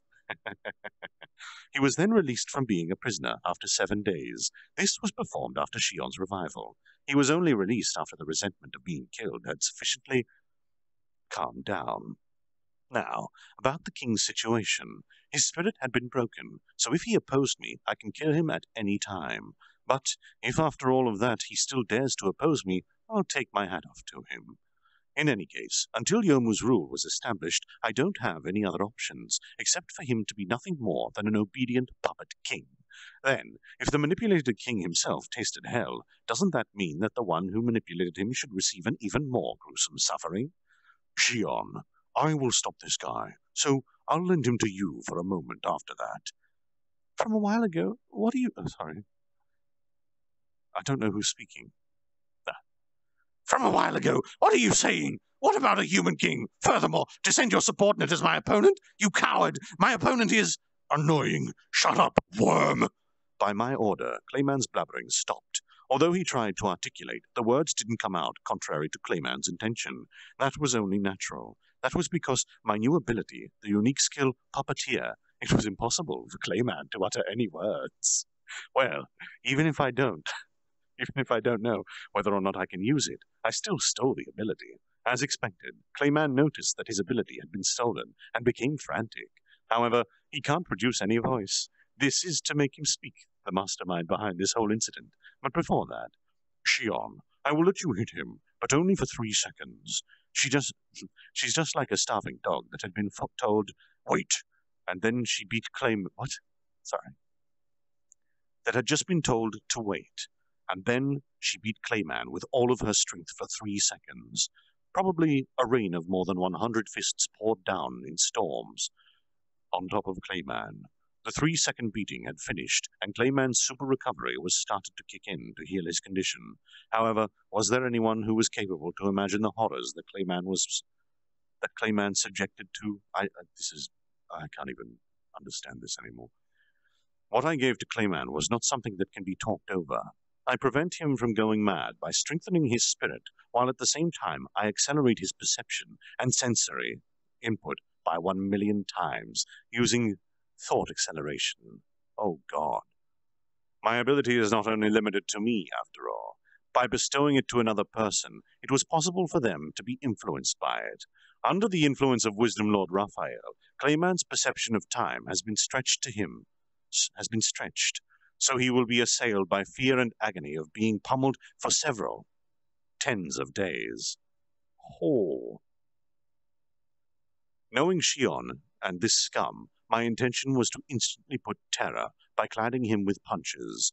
This was not only the body, but also inflicting damage to his spirit. By preventing Clayman's mind from going crazy, and then the pain, the agony and the terror would be accumulated, but without any means for him to escape. So, with those feelings that had nowhere to go, fear shall be engraved upon his soul. When 3 seconds had passed, Clayman's hair turned into a pure white. His appearance was just like a corpse. His body was an undead. If it was not about destroying his mind or spirit, then it would be useless. Already, his condition was not able to raise any defiance against me. Well then, Clayman, if you obediently talk, I will kill you. If you don't talk, I will let you play with Shion once more. Did he understand my words? Talk! I'll say anything! Please kill me! His voice became stiff. Did I succeed in breaking his mind? Then I will ask, what's the name of the mastermind that's pulling the strings? Looking at me for a while with his dull eyes, he began to show hesitation. When I stare back at him with a bloodshot eyes, Hey, I'll say it! Please wait! He starts to raise his voice in a panic. And, my master, that person's name, Kazarim, Sorcery King of the Curse Lords, Kazarim! Though he was slain by Leon there, to revive his spiritual body, there is a need to gather power. Also, I can become a demon lord because of that person's greatness. Who is that? What about the reaction of the other demon lords? There was only a slight of it. Leon became a demon lord. Leon become demon lord was a story from 200 years ago. It seems he turned Clayman into a demon lord. Furthermore, he also tried to increase the number of his comrades. Is that it? I remember. If you become my comrade, then I will turn you into a demon lord, and other self-important talk. He was noisy, so I killed him immediately. Why would I want a comrade like that? Leon muttered nonchalantly. Leon, what a frightening child. The guy who wouldn't want to hear the other person's words is here. Oh well. It then became all clear. Since the older days, augmenting their own power and influence was a solid precept. Then, what is the purpose? What did you plan by attacking Tempest? The purpose is to transform me into a demon lord. The spiritual is a trump card, but after the effective time has passed, the power will disappear, so it's only for helping me turn into a demon lord. I see. By generating strife, a large quantity of death will spread. As a result, it will prompt his awakening, huh? But that bastard Kazarim, I still don't know much about his character. If he wanted to revive his spiritual body, is it by using possession? If he was in the domain of the demon lords, his existence will be immediately found out, but there is no one who noticed his presence. Then it could be said that he was not hiding in the demon lord's domain. Did he take the form of a human? Or possibly, did he possess a human? You, since when did you serve under him? That was... I received the title of Demon Lord about 400 years ago, but before that, I was Kazarim Summer's aide. Even after becoming a Demon Lord, I still moved following that person's instructions. After he was defeated by Leon, I hadn't received any words from him for about 100 years. But several decades ago, he abruptly contacted me. Since then, I have moved according to that person's will. That person? Did he have any other subordinates? No, his subordinates are few, including me. There were only several others, but His information gathering ability is frightening. The trend in human cities is from that person, while information about demon lords comes from me. Even the information about the Eastern Power, it can be said that he had grasped all intelligence of the world. I see. I understand. Several decades ago, huh? It feels like something is connected. What I had thought, and with the real facts. From there, by using wisdom or... Sorry, lens is fogging up. From there, by using Wisdom Lord Raphael's calculations, we can derive an estimation. The conclusion was still pending. However, estimation seemed uncertain. But it means that this case is closed. The mastermind's purpose, is it really only to turn Clayman into a true demon lord? Whatever. I had heard everything that I wanted to hear. The next thing to do... Let's do it softly. I will tell you only once. You won't be able to revive, you know. So I told Clayman, if he can revive, then it's not good. For a moment, it seems that Clayman still doesn't understand. However, his face immediately turned pale. What? What are you talking about? He tried to dodge the question desperately. I had no doubt that this person has been speaking honestly, but that is also a part of his plan. After I grant death to him, he will detach his astral body and then plan to revive himself. But too bad. Wisdom Lord Raphael had already predicted that move. To be frank, in front of me, such a trick would all be revealed. Clayman judged that he can't win against me, so he chose to avoid tasting the agony. Because he talked too honestly, I had some doubt with him. The things he talked about was a fact. However, he had prepared himself to revive after he died. He doesn't want to taste agony anymore. This guy really is underhanded. But in a sense, his persistency to go and report to his master is worthy of praise. Well, because we already heard what we want to hear, what's left is Clayman's execution. Are there any objections? If there are, then you are also my opponent. I ignored the clamoring Clayman and observed the response from the other demon lords. Do as you like, the red-hair guy replied as the representative. There seems to be no objection. Stop! No! Oi! Stop! Noisy Clayman. As I promised, I will grant you a quick death. Say your prayers. And as I said that, I put my hands on Clayman's head. No! Oi! Stop it! Oi! Please! Stop! Help! Help me, Kazarim-sama! No matter how much you try to make any noise, it won't reach my conscience. If you let such a guy live, it will become a seed of disaster again. Besides, thanks to you, the naivety inside me has died. Never again will I lose my companions because of my naivety. Die. The sound of Clayman, who was resisting shamefully, vanished from the spot instantly. By using gluttonous King Beelzebub, even the soul would be consumed completely. Then it would be converted into power inside me. Solid soul, wicked soul, even if it was a good-natured soul. All were equal in death. The soul disintegrated inside me, and then converted into pure magical power.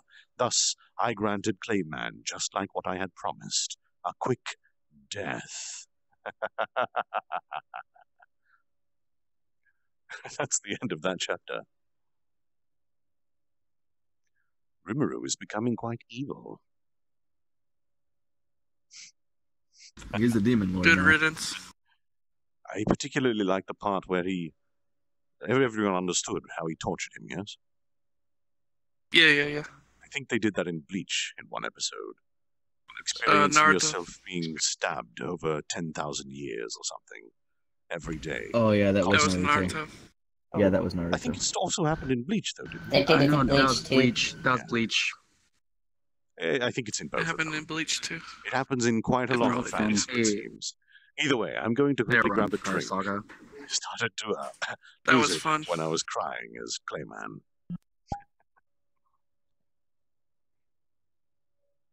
Shut it, you worm.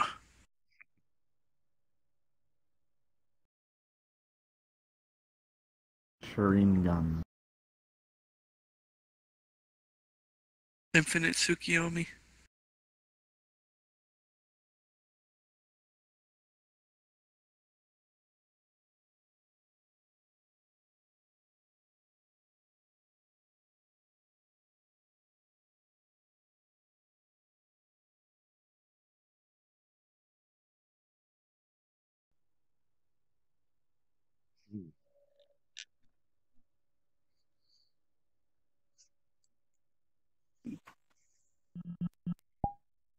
appears to be a rather large slime here. Rimuru agresses us. Hello there, Tsukinato.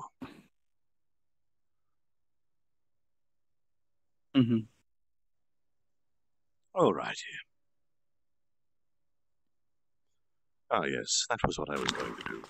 I've been seeing invite requests and friend requests pop up. Let me just quickly clear the queue.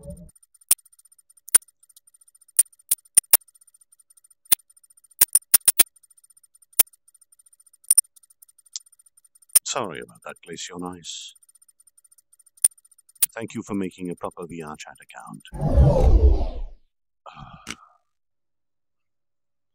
All right. So we adjust OVRDrop so that I don't have to worry. Okay.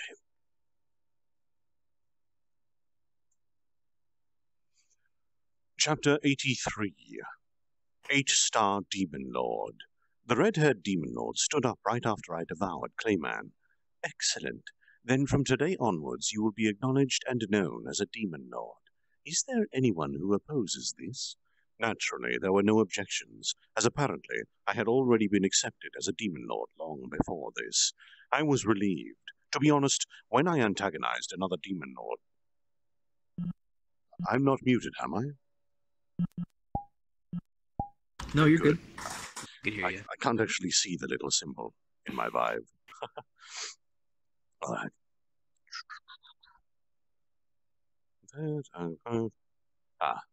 When I antagonized another Demon Lord and had a quarrel, I thought I would be a goner. It was a suicidal act.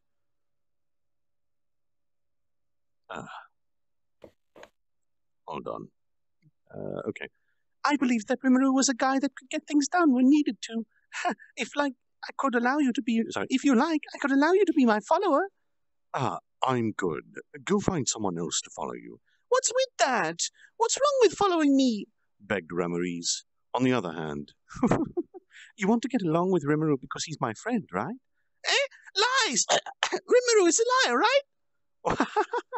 You're so unpopular, Ramarise. What was that? Saying those words, Ramarise performed a splendid flying kick towards Milim's face, but Milim deftly avoided it. I stared at the two, amazed. I don't want to admit, but... hold on. Okay. I don't want to admit it, but there's no other way. This mistress will not forget her grudge against that evil dragon over there. But, oh well, I'll admit it today. If you survive the next great war, I'll play with you. That's what Ruminas said. Since I was glared at with bloodthirsty eyes, I thought this Bishoujo was going to be a tough one, but it seems like everything's fine. We approve of this, don't we, old man? We approve of this, don't we, old man Dagru? Yes, I do indeed. I have nothing to oppose of this.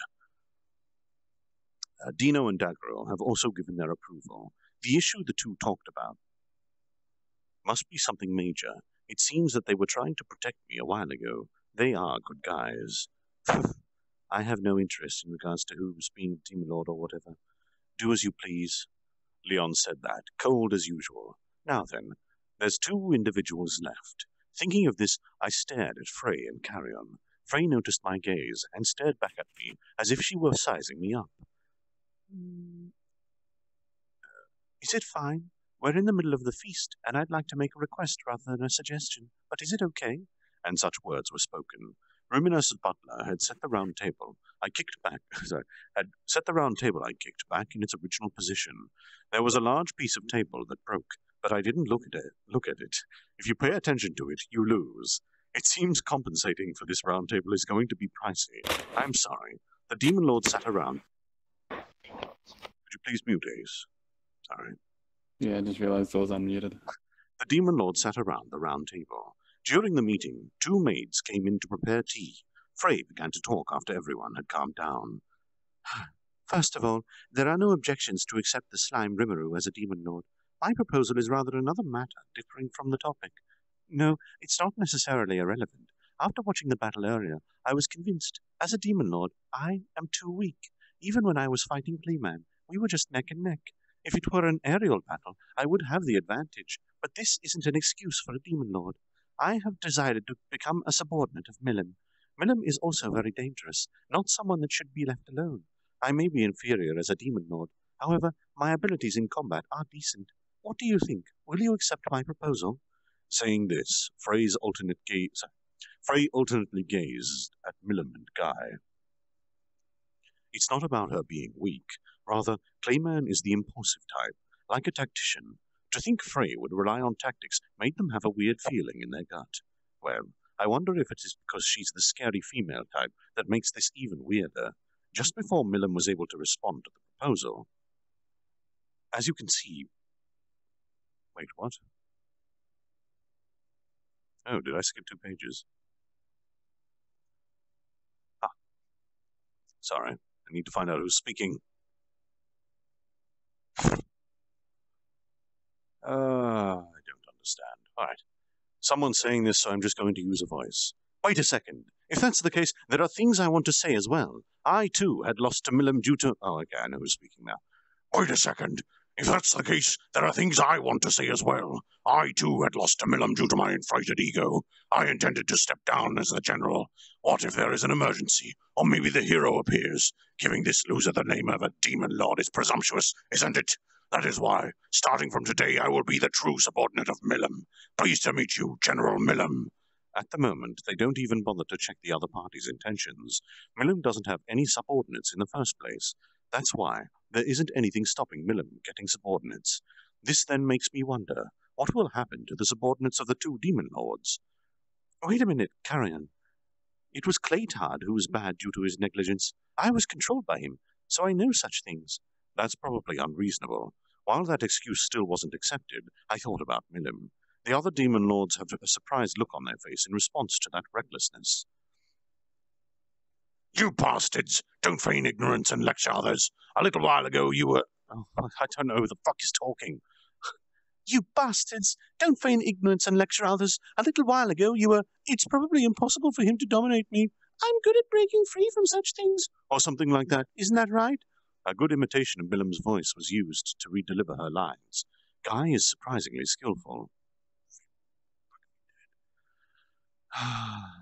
Who's talking now? No, about that. Well, it doesn't matter what happens to the muscle-brained idiot over there. You're fine with that, right, Milim? Fuck. I'm feeling really bad about reading this now. To have the audacity to say such a thing, when it comes to subordinates and servants, can you not speak to me casually? Didn't we pull off the trick together as well? Hearing Milim's words, his head shook. No, if you want to, we can work together. After all, wouldn't it be more fun together? Thus, an instigation began. If anyone understands that... Oh well. As you can see, this is a place where you can't afford to be careless. Well, carry on being carrion. Don't worry about it, but you obliterated my country. You, too, have the obligation to take care of us. Smoke began to rise from Milim as she tried to comprehend the difficult words. He's more of a schemer than I thought. Milim, who could no longer comprehend the meaning of, is now inches away from losing consciousness. Finally, whatever, do as you like. The smoke that came out of her head was akin to a volcanic eruption, and she stopped thinking. As expected of Milim, she looks clever, but she's no good at thinking. Ha ha ha ha ha! All right, then today onwards. Okay, right. All right. Then from today onwards, Carrion and Frey are no longer demon lords. You should have served Milim from the very beginning. Guy declared so with a laugh. Nobody present voiced an objection. Naturally, I too have no objections. Thus, my assumption as a demon lord has formally been approved. At the same time, the 3 demon lords were expelled. One was given eternal death, and the other 2 are now direct subordinates of Milim. The 10 great demon lords is currently down to the 8 great demon lords. I see. It's not the 10 great demon lords anymore. In response to my murmuring, the demon lords reacted jumpily. Disturbing, huh? For the sake of our dignity, we must think of a new name. Dagrul had brought up such an issue. Eh? Is this such an important issue? Fortunately, we're in the middle of the Warpulgris banquet. All the demon lords are gathered here, so there is an abundance of wisdom floating around. Ruminas made a serious Aizuchi. Oi, oi, it doesn't matter what our name is. Besides, the humans already name us without our permission. In the first place, didn't the 10 great demon lords take about 3 months to decide? I'm already burned out. I don't have any more energy to think. No, you probably didn't even think before you burned out. I've been thinking hard up until now. That's not what it looks like. Or rather, why did it take 3 months to think up such a name? Or rather, what I really want to say is, demon lords seem to have a lot of free time, don't they? What I heard is that during those 3 months, the name 10 great demon lords had already taken root amongst the humans. In the end, it was decided to go with that name, but the needed assent weren't obtained. Calm down, you lot. It's times like these where we need to cooperate and get over And the it. trumpets ring out. These are the words of Guy. They call your name, O great and valiant hero. Thank you. Who is speaking?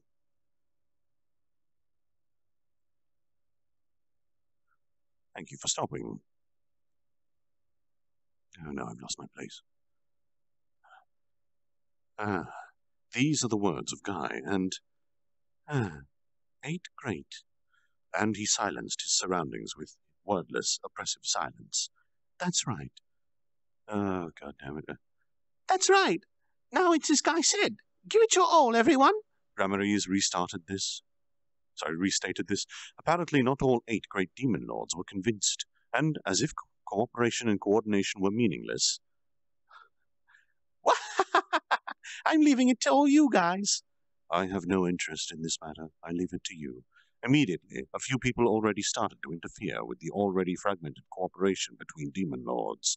As expected of the demon lords, I thought it would be impossible to cooperate with them in the first place, and it seems like it really is. Furthermore, when the atmosphere was about to get even more awkward...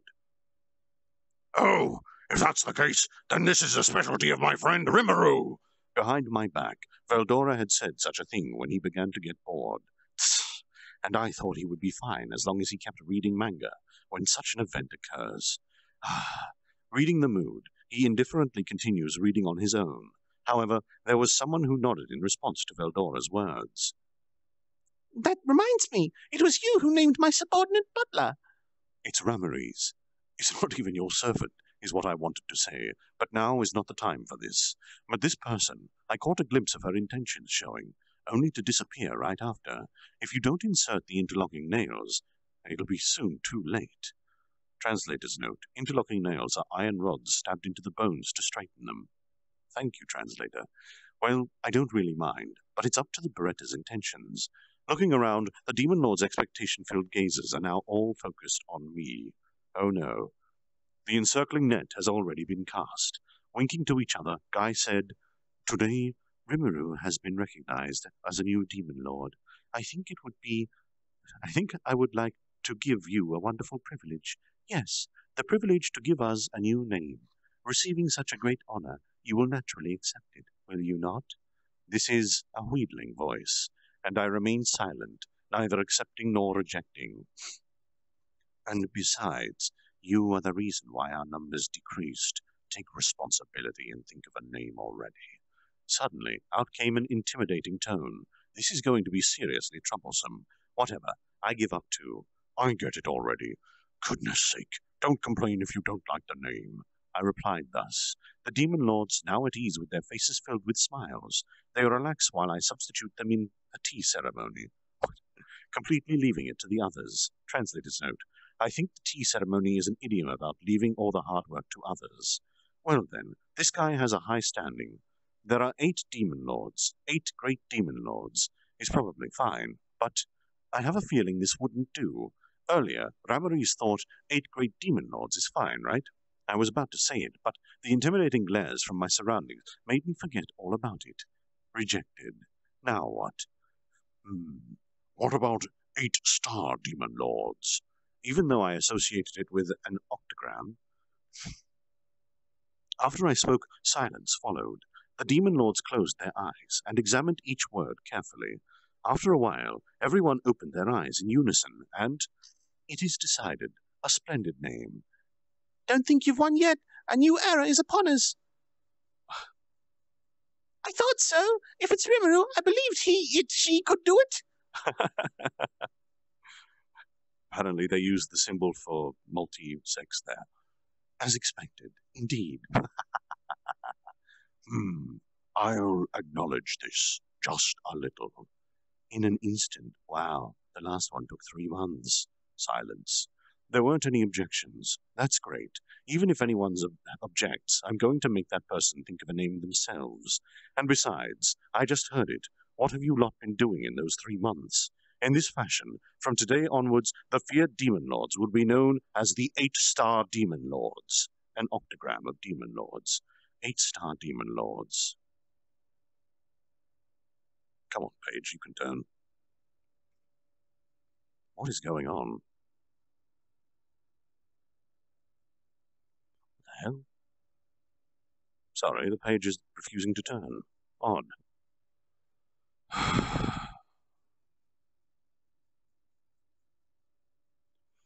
Demon Race, the Lord of Darkness, Sky Crimson. Dragonoid Race, the Tyrant of Destruction, Milim Nava. Pixie Race, the Fairy of the Labyrinth, Ramiris Chan. Giant Race, the Continent's Wrath, Dagrul. Vampire, the Queen of Nightmares, Ruminous Valentine. Fallen Race, the Sleeping Ruler, Dino.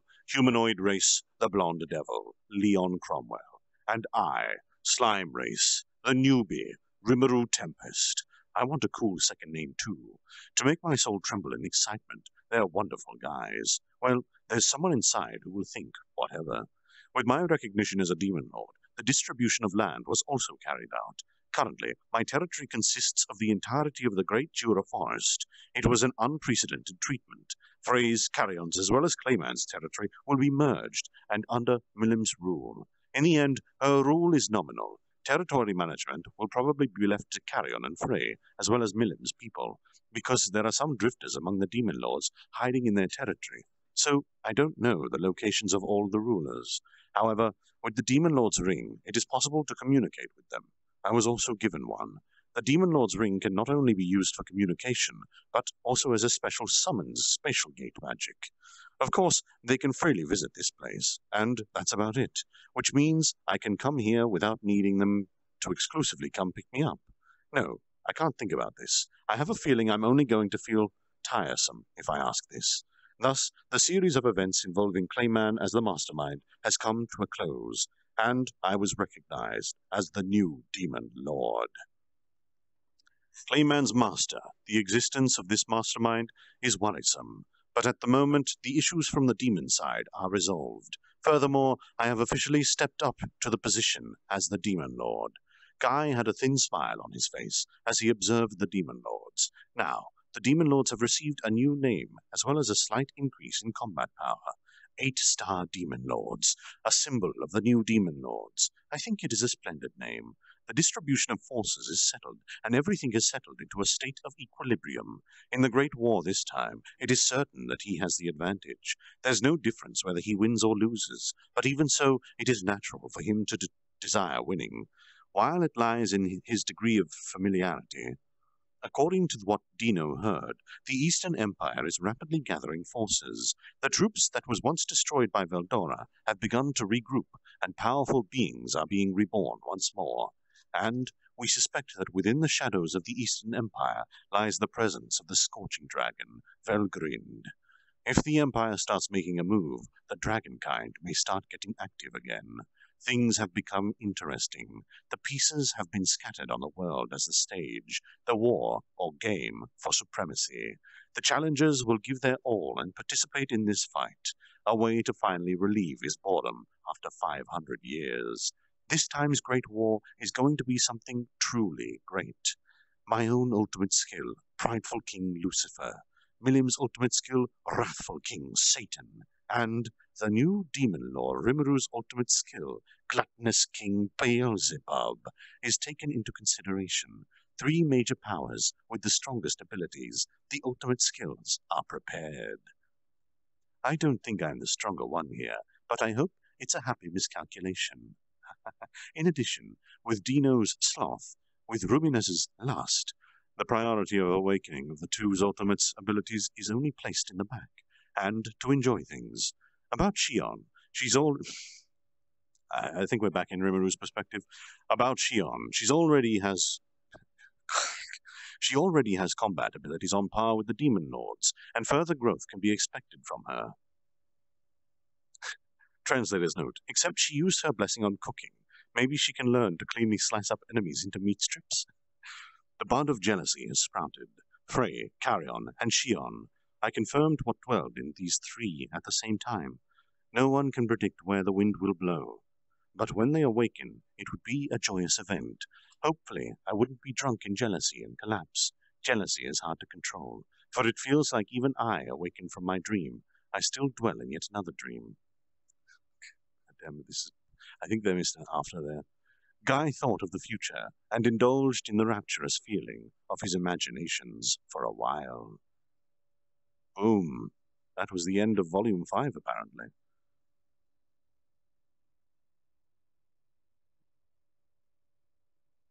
Hold on. Meg?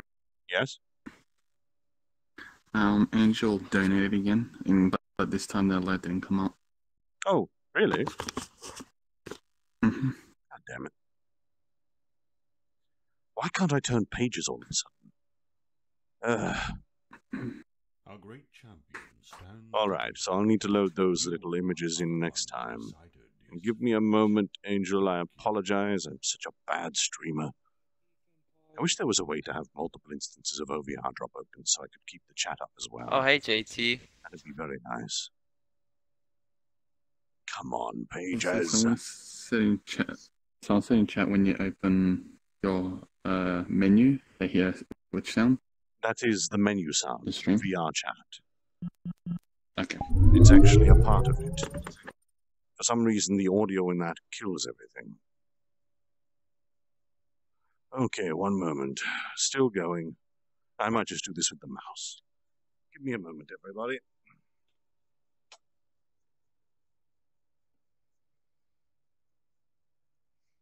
It's giving me all of the stat blocks of every single one of the characters.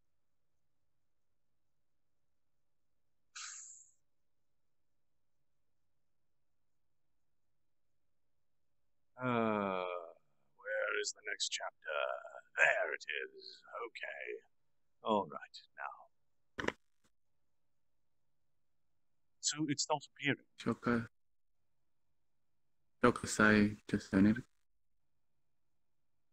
Why isn't it appearing? Hold on.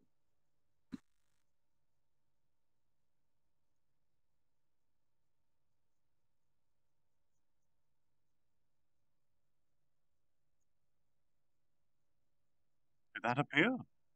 Years ago, a tale was told of another being. That being was you. What? Oh, hold on. What? Let me move the alert down to the bottom. I think something. In a time where all was lost, huh? your contribution has brought about that appeared, didn't it? Age of prosperity. Thank you. I don't know what's going on anymore. I'm so confused.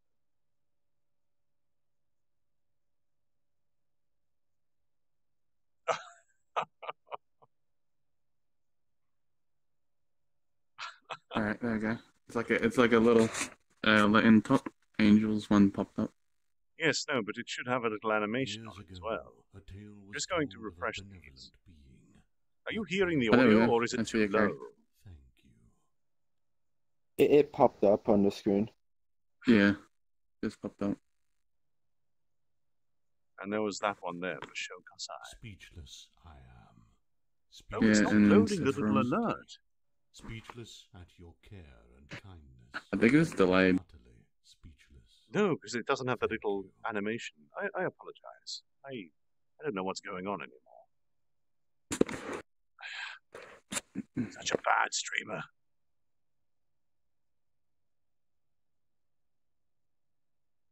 And the trumpets ring out from on high. They call your name, O great and valiant hero. Thank you. There's a donating wall going on. I think. Speechless I am. Speechless yeah, I think it's going to play those a few times over and over again. I apologize, everybody. Utterly speechless. Oh dear. Thank you. You got the rare one as well. It's meant to be very unlikely to be heard. Damn. All right.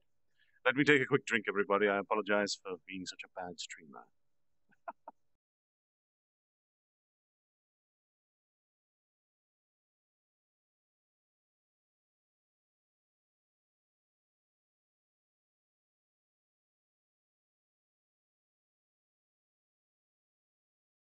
Damn, lollipop.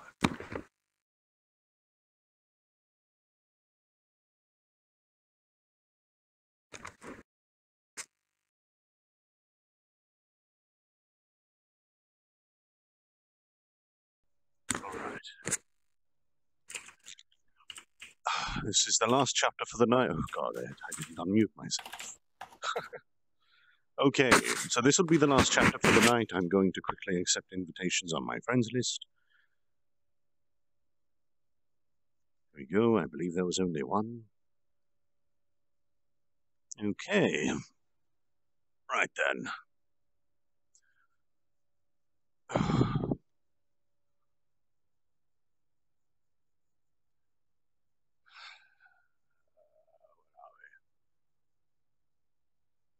Thank you very much to Angel.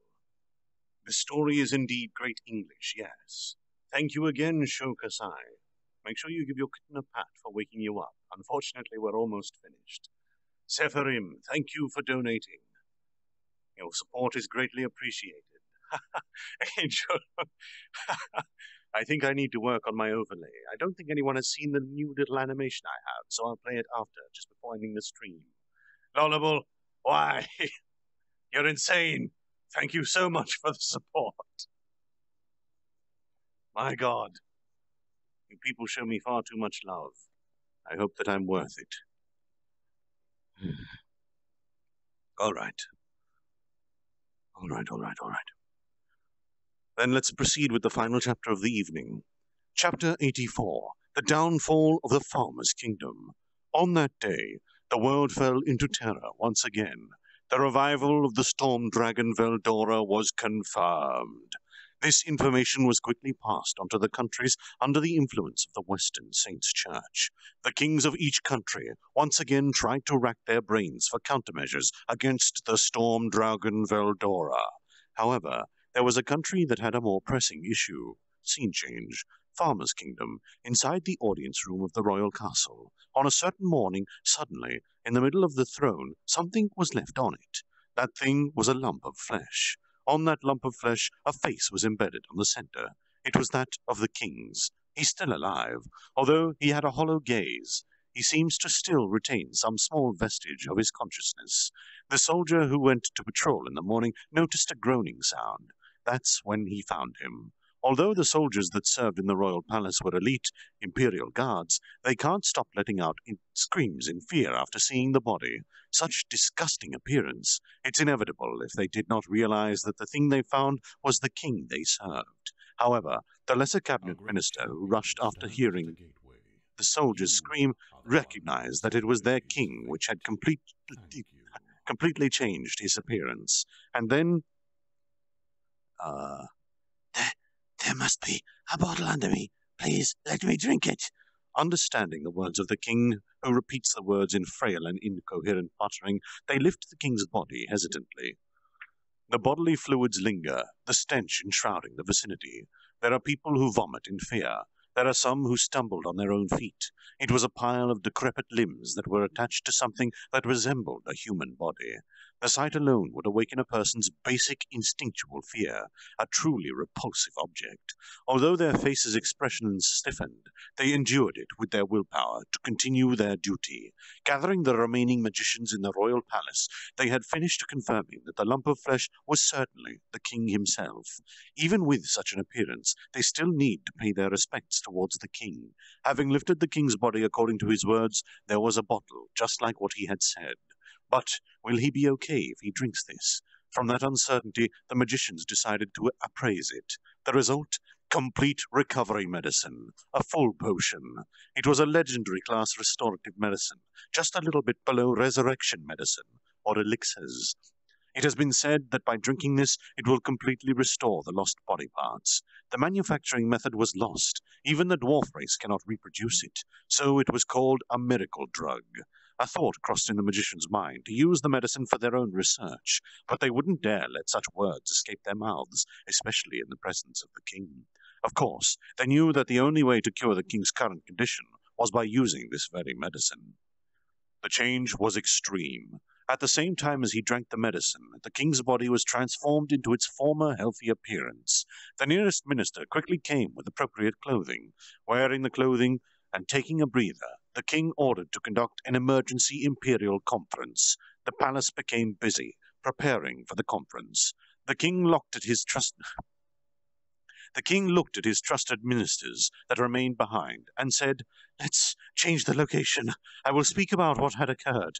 Before the conference begins, I want to hear your opinions." So he said weakly. After listening to the king's story, the ministers became silent. The content was unbelievable and was too much for them at that moment. "King, we will ask once more. Did everyone really die? If it wasn't a complete defeat, and if the survivors are not routed, then they're all really dead?" "Isn't the supply corps stationed at the rear? Are they safe?" The king shook his head weakly. Such an appearance made everyone understand whether they accepted this or not. Everyone in the expedition was dead. One of the ministers broke down in tears after hearing the confirmation. The minister who asked about the safety of the supply corps had sent off his own son for his first participation in a war. He made some arrangements beforehand to make sure his son would not be stationed at the front where it was dangerous, but at the rear. But all of it was useless. In the first place, everyone thought that they would be victorious in this war, so he was sent to participate in his first campaign. The feeling of imminent victory he held at that time, the king could no longer remember it. However, on such a tragedy, only one had survived from the enormous number of participants. The total casualties enumerated to around 15,000 people. This was an enormous loss, the likes no one had ever seen before. "King, was it true? Was the opponent truly only one monster?" A relatively calm minister asked the king. The king nods at that question. "It was true, and the only one who survived the onslaught was me." Again, he narrated the facts that were hard to accept, of the torture he had, of the monster situation, and also on the fact of the birth of a new demon lord, and the dreadful future that awaited the farmer's kingdom for opposing that demon lord. The ministers all turned silent. According to the king's story, the fall of the farmer's kingdom was a certainty that would occur imminently. That's why the imperial conference was conducted. It would be held in 3 days after every noble had assembled, and then the king told everyone about the 3 choices suggested by the demon lord. Now then, my proposal. King of Farmer's Kingdom, you can only take one of the 3 options I present before you. The first option is for you to abdicate. You must step down from your position to take the full responsibility for this war. Naturally, after the war, you must pay reparations. That can be in the form of parts of Farmer's territory or 1,500 star gold coins. The next one is the second option. You as the king must submit your country to our country, Tempest. In this case, your Farmer's Kingdom will become a vassal state of Tempest. The resistance from the nobles will definitely be big, so it can be expected that it will be hard to convince them. Your treatment as a vassal state will be dependent upon the decisions made at that conference. Although it is close to an unconditional surrender, the lives and property of the citizens will be guaranteed by me. And the third option. I don't really recommend this. You once again gather the nobles and continue the war against our country. If you take this choice, at that time, your life really will come to an end. Although you might be liberated from the suffering of this world, you can protect your pride. You can protect your pride to the end. The citizens would starve, and the war will continue for a long time. You're free to choose any of the options. Make sure you tell the messenger in a week. Think about your answer carefully. With a lovely smile on his beautiful girly face, she stated it while smiling kindly. A truly terrifying demon lord. Just by reciting the words, his entire being filled with fear. To oppose such a person, he never dared to even think about it ever again. His fear outweighed his pride as a king. He no longer held any desire to oppose that person. Turning him into a lump of flesh, every day he was made to eat his own appendages. He wholeheartedly never wanted to taste such fear ever again, but he needed to listen to the minister's words. Unbelievable! A single star gold coin is equivalent to 100 gold coins. Do you mean we need to pay 150,000 gold coins? There's no reason to pay monsters such an amount of money. I will never approve this. That's right. Moreover, the territory too. Even if it's only a territory of a count, I won't accept it either. To become a neighbor to a monster territory? Also, something like submitting is also unreasonable. There's no guarantee that the opponent will stick to the agreement to not interfere with the citizens. We are determined. We will resist to the bitter end. We swear by all our pride. We will exterminate those monsters. For King Edomalus, he already knew that the flow of the conversation would become like this. The nobles in this place had yet to see reality. It's not because they didn't have fear, but because they are not the ones who went to war. From a safe place, they sent people to fight in their stead. There is no need to think about the consequence when defeat came either. It was good until now. Falmer's kingdom was a major power. It was above the neighboring countries. But this time, it will be impossible. After all, the opponent is a demon lord who annihilated an entire army single-handed. Is that okay? The opponent is a demon lord. This is not a metaphor or exaggeration, but a demon lord that can match against an army and overwhelm them by herself. You can call it pride, but are you guys the ones who went to war? My pride is already broken and is already gone. Like hell I want to taste such fear again. I won't permit such madness. If you still want to go to war, you bastards can go to war. I won't stop it. In the case that we can't trust the monsters. So what? To submit or to go to war? Is it a good idea? I will not go to war. It's already too late. We can only surrender. This is enough. This is already satisfactory. The demon lord has already declared. If you say it was for the sake of the country, I think it's stupid to not consider the state of affairs in the enemy country. If you change the state of relationships with them, perhaps they can become a good neighbor. Like that! I was warned by the monster. If I listened to what Marquis Muller and Count Hermann had said, this situation would never have occurred. It was my own desire, not for the sake of the citizens, but for myself. There is no need for a second chance. There is none. If I make a mistake in choosing the option, not only me, but calamity will be poured down on the citizens. My honor, my pride. I don't care about them anymore. At least, please think of a plan where no calamity will befall the citizens. Hearing the king screaming with all of his spirit, the ministers were frozen. That calculating king that put his own profit as the maximum priority had personally admitted his mistakes, and he ended up answering that it was hopeless after considering the difference in war potential. Oh God. Come on, yes. Certainly, just like what the king had said, the possibility for them to win was completely non-existent. Their prides were just an excuse. They just wanted to protect their own interests, and they were severely self-conscious about it. The king kneeled before his ministers, and, I am extremely sorry. Please find the best solution for the country, for the people. Everyone nodded at that person's words, and they prostrated themselves before him. King Edomalus also gave a slight nod, and their conversation continued once again. Before the nobles assembled, they needed to think up some plans to Some plans to a certain extent. To a certain extent. Persuading the nobles was an absolute necessity. If it was not done, this country would inevitably perish. What should be done to make the situation better? What should be done for the happiness of the citizens? The discussion between the king and the ministers continued without end. Obligatory line of slow proofreading. Wahaha, it's moving slowly. 3 days passed. The nobles has assembled, and the imperial conference was held.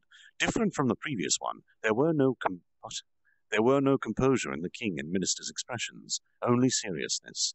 The nobles felt the difference in the atmosphere, and tension was showing on their faces. The nobles were informed about the king's story. Hearing that speech, the nobles were thrown into chaos. This country was defeated by the monster's country Tempest, therefore to take responsibility...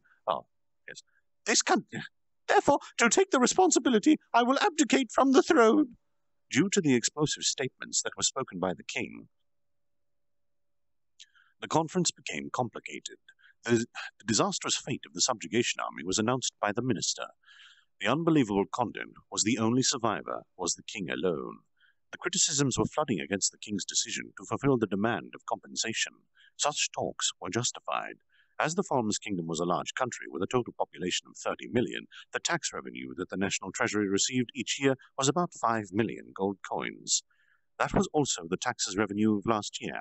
However, the demanded compensation was 1,500 star gold coins, or 150,000 gold coins, or proportional to a 3% of yearly tax revenue.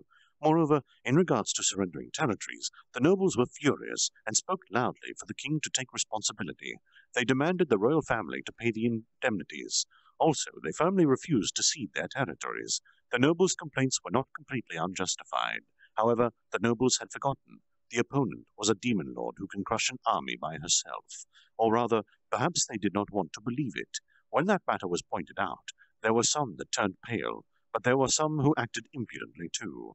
Just like what King Edomalis had been worried about, the nobles didn't reach any conclusion, and the conference was in utter chaos.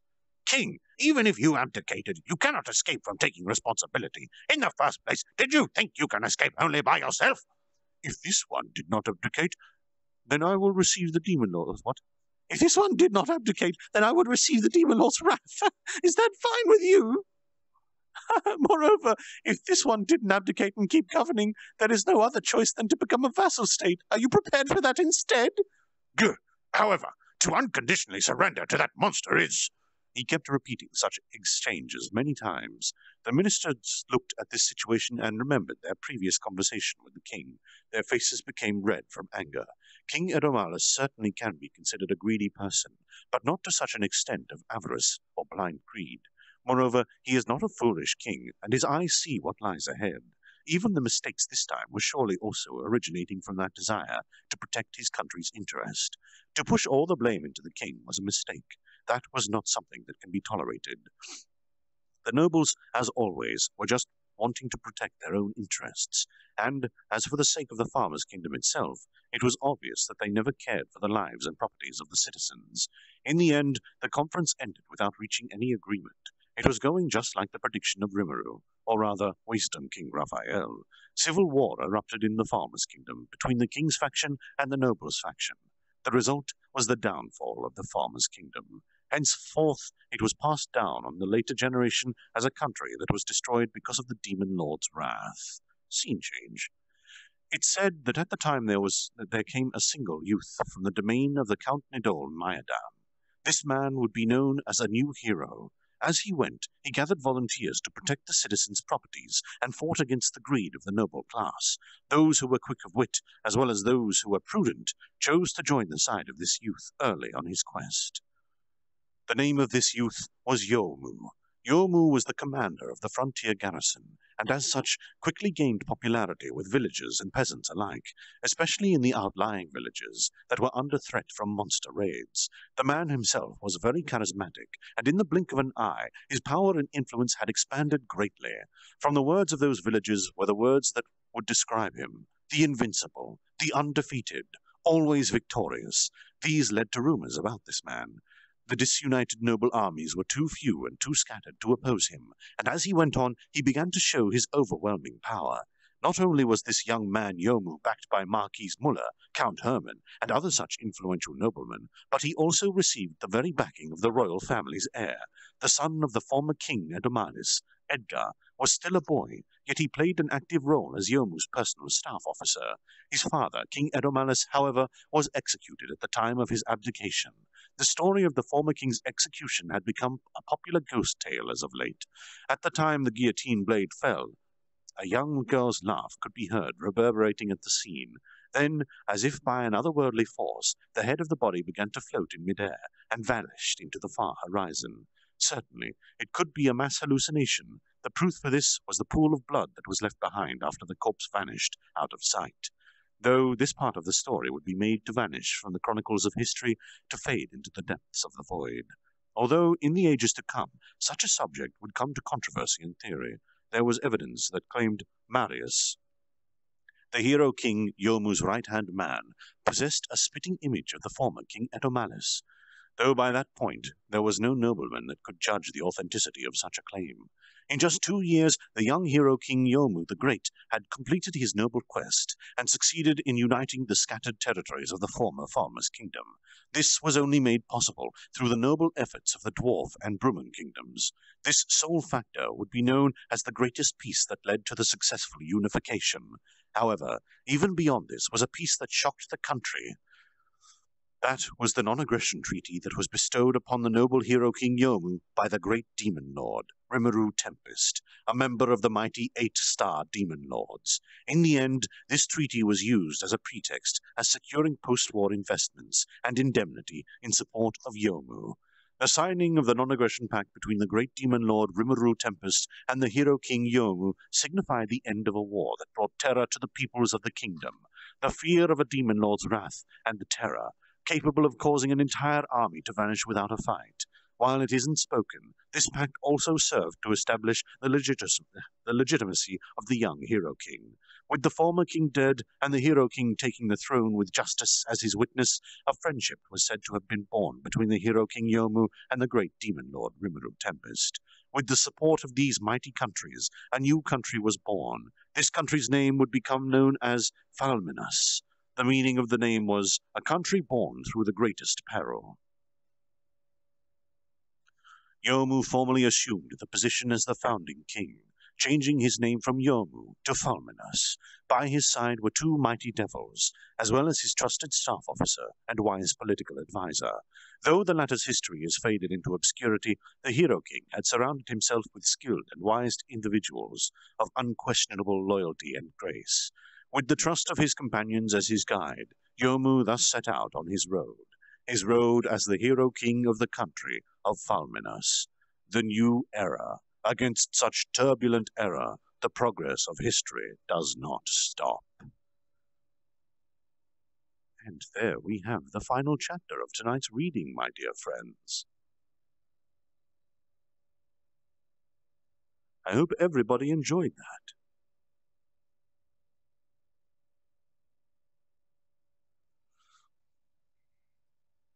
Oh my God. Thank you very much for the donation, Angel. Baby, you worth every penny. I feel a little bit flustered and heated now. Oh, and again, Angel, slow down.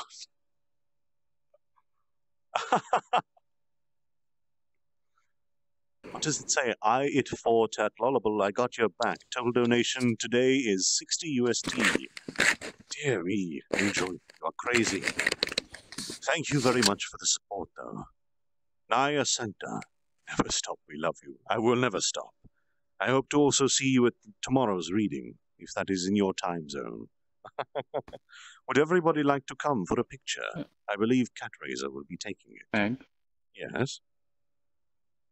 The Sleepy Hero, okay. The Sleepy Hero says, okay, you crazy person, you. I'm heading off to bed to catch the US Storytime. Excellent. Well, I'll see you then, Sleepy Hero. Hello there, JT. Long time no see. It's rare to see a JT in the game. Yes, you're not on much. Well, not in my time, anyway. Would everybody like to gather around for a group photo of this lovely event?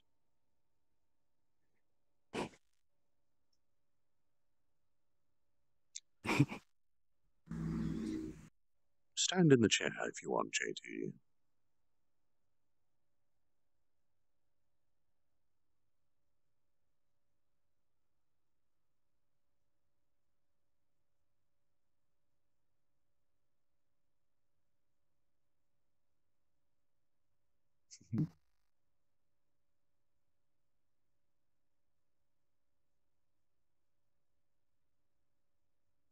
Very concerned about Giggles to the slight left of Catraiser right now. Oh, Giggles is drunk. If they're sleeping, then I'm less concerned about them than normal. All done, Catraiser? Looks as if somebody snapped their neck. This would be the 3rd time they've fallen asleep that I've seen. I'm guessing that's what the hearts mean. Ah, I guess that could be the case. I think a few people seem to have fallen asleep this time. It has been quite Seems a while like since it. we've had that happen. Seems like we're good.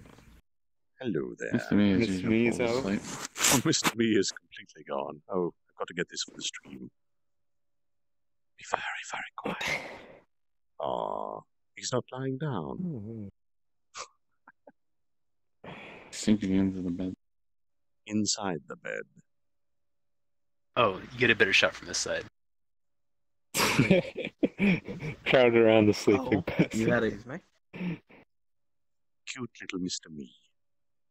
you had a cat actually fall asleep on your lap. Yeah, I did. I didn't even realize they were there until Lullable sent me a picture. It looks so And then I cute. looked down and I was like, excuse me, hello? Did you get your VR? My cat actually woke me up before my rating. I got in here like the moment before. That was a big. Which I'll be That was doing awesome. in about 40 minutes. I'm glad you enjoyed it. He'd sleep with his Sweet. eyes open. I might actually be awake to see your first time in VR then. I'm gonna go on a rampage. Yeah. I had to go get food. My Jack the Ripper is Hello, just shredding Adrian. things right now. Hello. I never see you in game My anymore, Jack the Ripper is JT. shredding things right now. Never. Nice. Are you doing good? I don't need any craft essence on Jack. I'm sorry if You I finally made put Jack down your sound pen to actually come join us in VRChat. Hello, Stuff Shop. The reason that I Yo. gave Rimuru that voice is because that is how he Oh, I originally spoke before he got the girl body. I'm fine. I was a little bit late to the reading this time. As soon as he Yeah, leaves I the think I cave, missed it, but that's fine. he starts speaking Hey regally. there, Baka Ranger. How you doing? And unfortunately, he was I right haven't there. changed it to a small girl's voice. Yeah, I Right see there. him. I just assume that's what he talks like out of the girl's voice. Eventually, we decided to stand next to him. But like we were You had sitting to next look to him at the my name entire for a time. second there, huh? I went and got food. The avatar is slightly different. Thank you all, Yay. you lovely Yeah, people, it's an for updated coming. Oh, yeah. I'm He going doesn't to tend to quickly want to talk show all the that much. stream the little gift if I can. The one that should Little have been gift. playing I want when to see this. Hold on. Give me a second. Little gift, as in animated. Oh, you actually have daggers in the... That's a good update. Fuck it. It was meant to play, but it doesn't look like it. What was that? It's got... It's like really updated, Is it- isn't it? is it- Because I don't is it a remember gift you like the actually old having model? the daggers in the sheaths. No, it is. Yeah. No, it I'm is. waiting on That one Dub popped up. to fix the arms and the sides. Ah, Now that he knows how yeah. to. Where is it? And then it'll look awesome. Downloads. Nice. Oh my. It was a really simple fix. He just didn't know what he was doing at the time. Ah, fair enough. I tried sorting out an avatar last night for the prom. Yeah? It was so stressful even though I was doing the simplest thing. Oh, I see you got to get to work. This is why I let other people do Yes. it for me, because I just can't. I'm thinking of trying to make a hoppo out of. I'm thinking of trying to make a hoppo out of aircraft carrier water I give demons. up and get impatient. A link. Oh, no, I was just... It took me like half an hour to find out how to turn I off like dynamic the bones. gauntlets and the leg armor. It's But Yeah, but for now, yeah, I'm going to keep it as is. Yeah, I'm gonna try to make a hoppo out of that Just going to lower the desktop volume. because we all Sorry, know I we didn't love realize it. it's loud. Stuff Shop, not if I make it first. I hope you all enjoy that little image that I've got running on loop there now, and I cannot move. My dear Magna, I will see you later tonight, I suppose. Indeed. I hope everybody enjoyed the stream. Love your art. Fucking awesome. Absolutely. Surprisingly enough, I happened to wake up just in time to get here. Thank you for coming, Ikrium. I do rather enjoy the Well then, Magnanix. I did not expect you to go so tiny within a week. What do you want? Seems like one thing was left though. The thick I guess I thighs. shouldn't ask why you're as here, per but what do you usual. want? You've got to stay with your roots. Do not betray the things that you love. Thick thighs save lives. Okay, fine. Let's admit. Same as last week. Excuse me? So many people here, and I'm not lagging at all. Well, then you're lucky. Your art is beautiful and amazing. Thank you for being such a treasure in this community. You scared the hell out of me.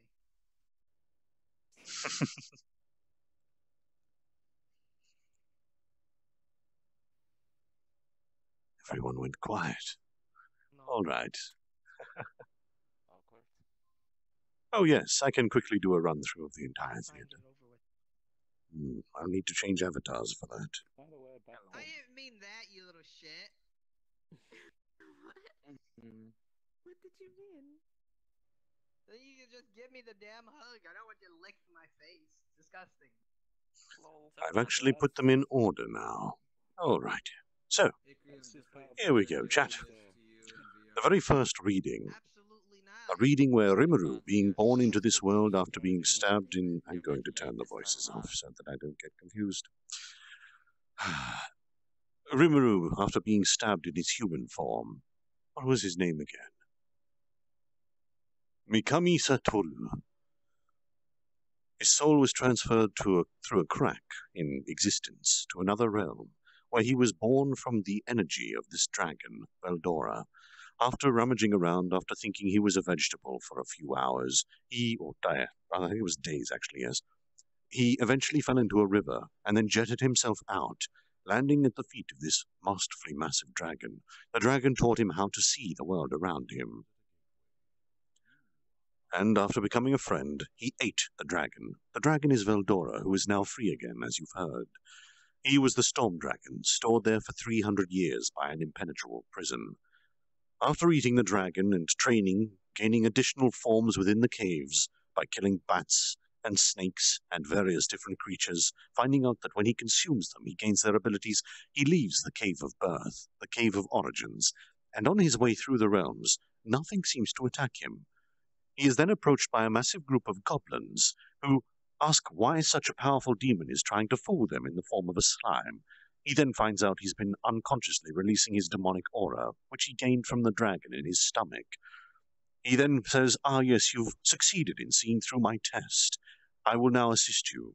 They take him back to the town and inform him that the town is being attacked by a group of wolves.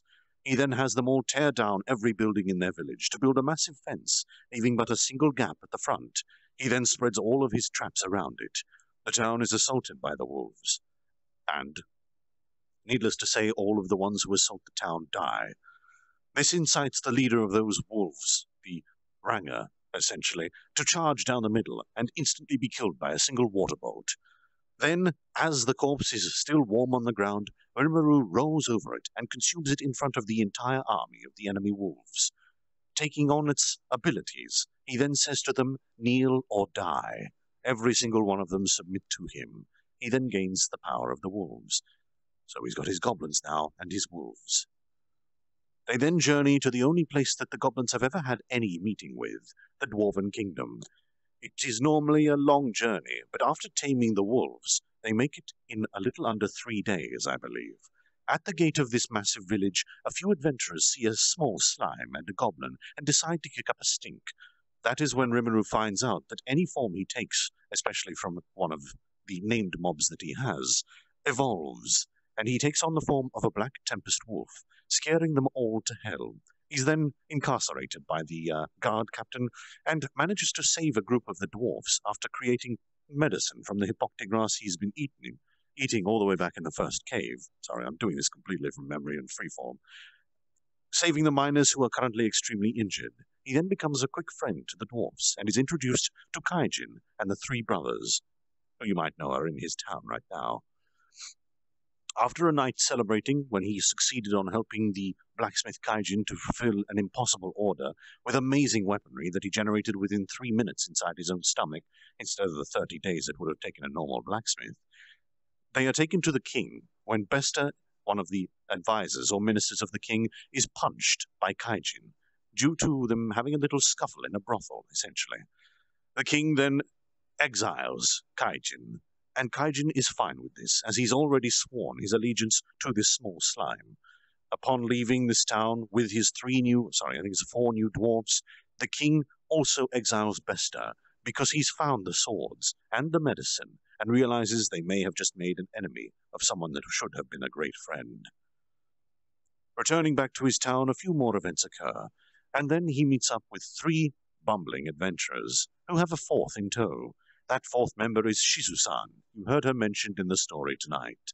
She was a small, unbecoming girl with a mask on her face at all times. Whilst they were in the meeting discussing how to best move forward with relationships with humans, she started to rampage a little. Something was happening. The mask on her face cracked, and suddenly her body was possessed by the fire demon Ifrit.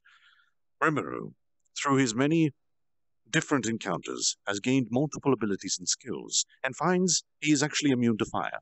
So he beats Ifrit quite easily, and then as Ifrit's corpse vanishes and Shizu-san's body is there, she asks for him to put her out of her misery. She was transferred into this world abruptly and rudely. Rimuru grants her request, and she sees her mother in her dying memories. Rimuru gains his ability to transform into Shizu from this. That is the small girl that you see in all of these images. His form is always reminiscent of her. The next reading. Ah, yes, there was a war on the horizon. 150,000 orc warriors, I believe. Or was it 200,000? I don't remember. Needless to say, they were rushing towards the Lizardmen's place after destroying the ogres' village. The ogres had already joined Rimuru by this stage, and giving them names, they all evolved into Oni. They are the ones you have heard of. Soe, Benimaru, Hakuro, Shion. I can't remember the other 2. Sheena and the blacksmith one. I am such a bad storyteller. The Lizardmen, fearing for all their lives and hearing of this great power in the east, sent a messenger. Unfortunately, the messenger was the idiot Gapple, who was only there to try and take power for himself. He was very rude to Rimuru, and Rimuru had him kicked out by using the power of a single subordinate, not even the proper Star Wolf. Proceeding forth, Rimuru was not foolish, and sent his own messenger to the Lizard King directly. The Lizard King was then given an ultimatum, as he wanted to meet with Rimuru. Rimuru agreed to this, and they said, hold out for a week. The Lizardmen were holding out for a week indeed. They were doing quite well, until the bastard son Gabble returned, and ruined it by imprisoning his father, the king of the lizards, and taking control, thinking that his father was a weakling by simply hiding behind the barricades. This almost led to the destruction of the entire Lizardmen race. A poor and pitiful fool. But, just as he was being surrounded by all of the orcs, someone came to save the day. That very slime he had insulted in the previous reading. Arriving quickly, Shion decimated the villages. Sorry, not the villages. The orcs from one side. Benimaru rampaged with a great skill, a combination of a multiple, conglomeration of different abilities from Rimuru. Black Lightning, I believe it was called. And he created the Hell Flare ability, which compresses power and heat and electricity and instantly kills everything in there. There was also Ranga, who used the Tempest Howl abilities. Needless to say, orc giblets were flying everywhere. That was then the Orc Lord appeared. The Orc Lord, the one who was giving all of the orcs the ability to march endlessly, using the starving buff. And at the same time, the mastermind behind this plan, Demon Gelmudo, made his appearance known. He thought he was very strong and powerful. He was the one that named Gabble, after all. But all of the bullets he fired at Rimuru did absolutely nothing. He was an absolute weakling. So Rimuru started toying with him. As he knew he would not win, he ran towards his Orc Lord, the one that had created all of this chaos, asking for it to, demanding that it kill this filthy little slime, this one that is ruining all of his plans. Not realizing the foolish place he had put himself in, Gelmudo was eaten by the Orc Lord. The Orc Lord then evolved, gaining a, as you can see, yellow aura which consumed and rotted everything. It was the Starving One's buff. They had a battle. Rimuru decided to put his body on autopilot, letting the Great Sage take over, as it was much better at fighting than he was, and the Great Sage showed that he was extremely powerful. It was a stalemate, though. The Orc Lord managed to get his grasp on Rimuru, and tried to consume him. Rimuru made a very interesting statement. Consume? He didn't say this exactly. You merely eat. I was born for consumption, molded by it. I am the predator here. Now succumb! And consumed the Orc Lord. At the same time, taking on all of the sins of the Orc race. He consumed everything, including all of the hatred and pain. He then became responsible for the remaining 150,000 Orcs. They created the first Jura Forest Great Coalition. This included the goblins, the dwarfs, the remaining ogres, and the dryads and treants, who were a very peaceful and, I don't know, distant race. Not many people really meet them. Using all of these combined powers, he creates his first essential framework of a country, sending off different portions of the orcs to different regions, and giving every single one of them a name, empowering them all and binding them all to him as their master. The great kingdom of the Jura Forest, with its capital city, Tempest, was born here. Hearing all of this commotion, the Demon Lords, now known as the 8-Star Demon Lords, all gathered. Actually, no, it was only 3 or 4 that were gathered. They were the ones that witnessed Gelmudo's plans going awry, and decided amongst themselves that they would send people to this small village with the slime, because he seems to have very powerful subordinates, and a few of those weak Demon Lords thought to take them for their own. Those Demon Lords were Grucius, Frey, Clayman, and Milim Nava, who this is meant to represent. Obviously, as if you were within the story, everyone else sent subordinates. Grucius and what was the other one? The witch. I can't remember her name. I'm sorry. But Milim did not send a subordinate. She sent herself. Quite foolishly. She then befriended Rimuru, as he tricked her with very simple talk, as if he was talking as an adult to a small child. And she said, why are you going to make yourself a demon lord? And he said, no, why would I do that? That's boring. And she asked him, how do you have fun then? And he showed her. That is how their friendship was born. He also created the dragon gloves so that she wouldn't kill anything just by punching it. She left on an immediate journey and said she would be back in a few years. I think she needed to go and tell her friends, is what Rimuru thought. At that point, it was prime time for Rimuru to take a journey to the human kingdoms, what he had always wanted to do. So he journeyed to the human kingdoms and became an adventurer, instantly going from rank F all the way up to rank B+ in one single testing arena. Everyone was flabbergasted at how powerful he was. At the same time, he also set up trade agreements with the nearby kingdom of Brummond, and this is where he met Fuse, the leader of the Freedom Association there. Moving on after setting that up and celebrating for a week with debauchery and many different brothels and lovely elvish breasts, as he likes to say, he went on to the Ingracious Kingdom, where the head of the Freedom Association was. There he met another world traveler, and was put in charge of a group of students, human children who had been unfortunately summoned against their will at a young age, who were primed to explode from the energy that courses through their body. This small class became his responsibility. He found out that the person he has holding on to her goals and wishes, Shizu-san, was the original teacher of this class. So he made sure that he would save all the children. And doing so, he put the great sage to a use and ability that it had not been used for before, coming up with the reason, or rather ability, to save the children. I'm starting to rattle on, I apologize. From there, he discovered that Shizu-san's condition would answer more questions than it does answer anything else, and decided to take all of these kids to a dungeon in the nearby kingdom that was known for its spirit manipulation. There, he had the kids all run into the labyrinth, where he met Ramaris, the labyrinth pixie, another demon lord, and, telling her the plan, took each of the children into a final chamber where they made contracts with spirits. But they were spirits that were given to them by Rimuru. He ate the spirits as soon as they arrived, and then bestowed the power on them himself, so that there was absolutely no third party there.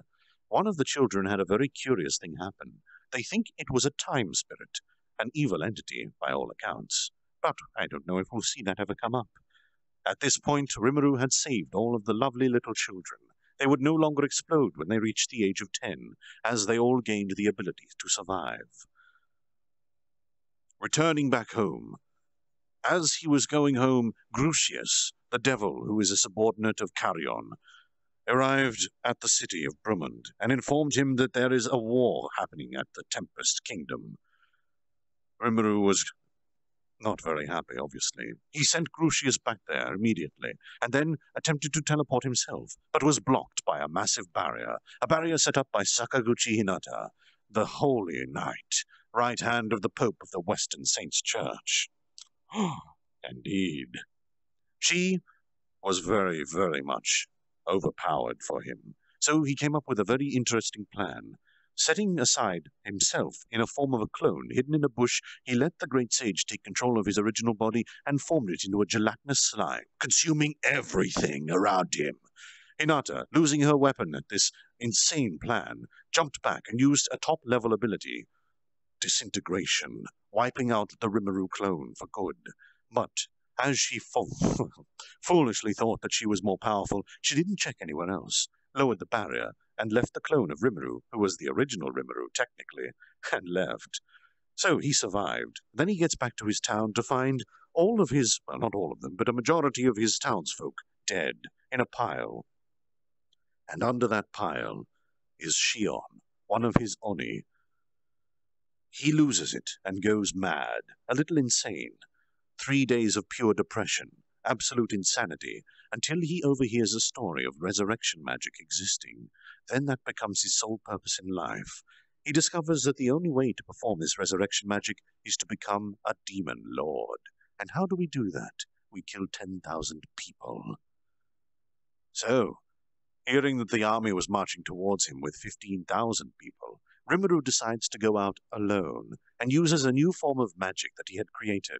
He called it physics magic, something we would understand, but no one in that world does. It is magic that, instead of using magic power, uses natural elements, such as grabbing the sunlight through massive convex lenses of water and focusing it into simple beams that rip through anything with no resistance. Death lasers powered by the sun. As they say, the sun is a deadly laser. Destroying everything and becoming a demon lord. As he was evolving, all of his subordinates also gained gifts, and whilst he was in the form of evolving, Wisdom Lord Raphael was born from the great sage, who once more took control of Rimuru's body to perform actions. All of his skills began evolving rapidly, all to fulfill the wish that he wanted. It was at this time he also summoned Diablo, rather.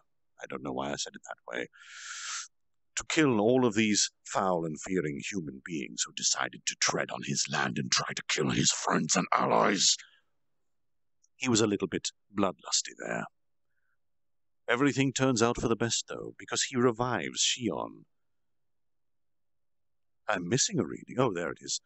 He revives Shion, brings back all of his townsfolk, and they become the undead corpse, essentially. They can never die again. Then he holds the town meeting after releasing Veldora, after all of that has happened. Due to the fact that Wisdom Lord Raphael had evolved, its calculation speed increased millionfold, and they could figure out the way to open up the prison. Then, whilst he was revealing, as I started at the beginning of this session, Veldora's presence to everyone, a massive conglomeration of people from many different countries, Ramaris charged in and informed him that he was being hunted by the other demon lords, and they planned to set up a subjugation within the Walpurgis. Oh god, I'll never get that word. The Walpurgis banquet. That is where we started this morning, today's session. I hope that's enough for the little sculpture preview. Voices are back on. Yes. Voices. Arena after Magnanix. So, one thing that I noticed while you were talking, at one point you had the blushing emote on, and because of that, when you talked, it looked so weird. Like, did anybody else notice that? If he has his blushing emote and he talks, That's it normal. looks so weird. Thank you. Yes, that's normal. The Magnus is always cute, never weird. Yes, it's called merging your blend shapes. Looks like you broke your jaw in order to do that. It's a good model. Pretty cute. What do you want? Yeah, that's what I mean. Oh, no. For God's sakes. You are very cute. Mag, you forgot to mention all the soldiers have very nice low polybots. Oh, yes. These soldiers have some of the greatest low polybots you've ever seen. Let me quickly change my avatar. I can't even see it. Low polybots. I watched your bartending yesterday. Absolutely They also have a gap in the back of their neck. ask VRChat, man. He knows what he does. Their name is Jimmy, the Elastic Knight, created during one of my streams.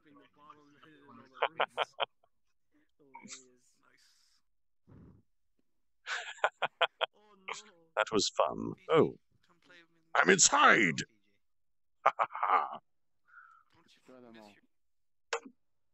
Oh, that's my desk. Damn it. Don't reset me. Rimuru. Oh, power me on. All right, stream. I hope that was fun. Alright, we're gonna play some old Zelda. I'm going to end the stream and then reread the last few minutes of chat. I need my Fiji loving. So I'll be AFK in game for a little while. I'm in your Discord, VG. Alright, Magna. I will see you later. I must go. PG has a Discord? Discord I Yes, joined? he does. Yeah, VG has a Discord. Oh. Mind if I do? Perhaps. Freedom. All right.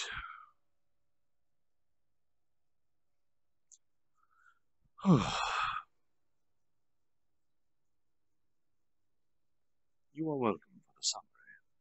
Thank you all once more for coming to this small event that I hold weekly. Maybe I'll see some of you in the US story time, which happens at 8 p.m. PST or 4 a.m. UTC Sunday. Hopefully I'll see you there. For now, good night and have a lovely day.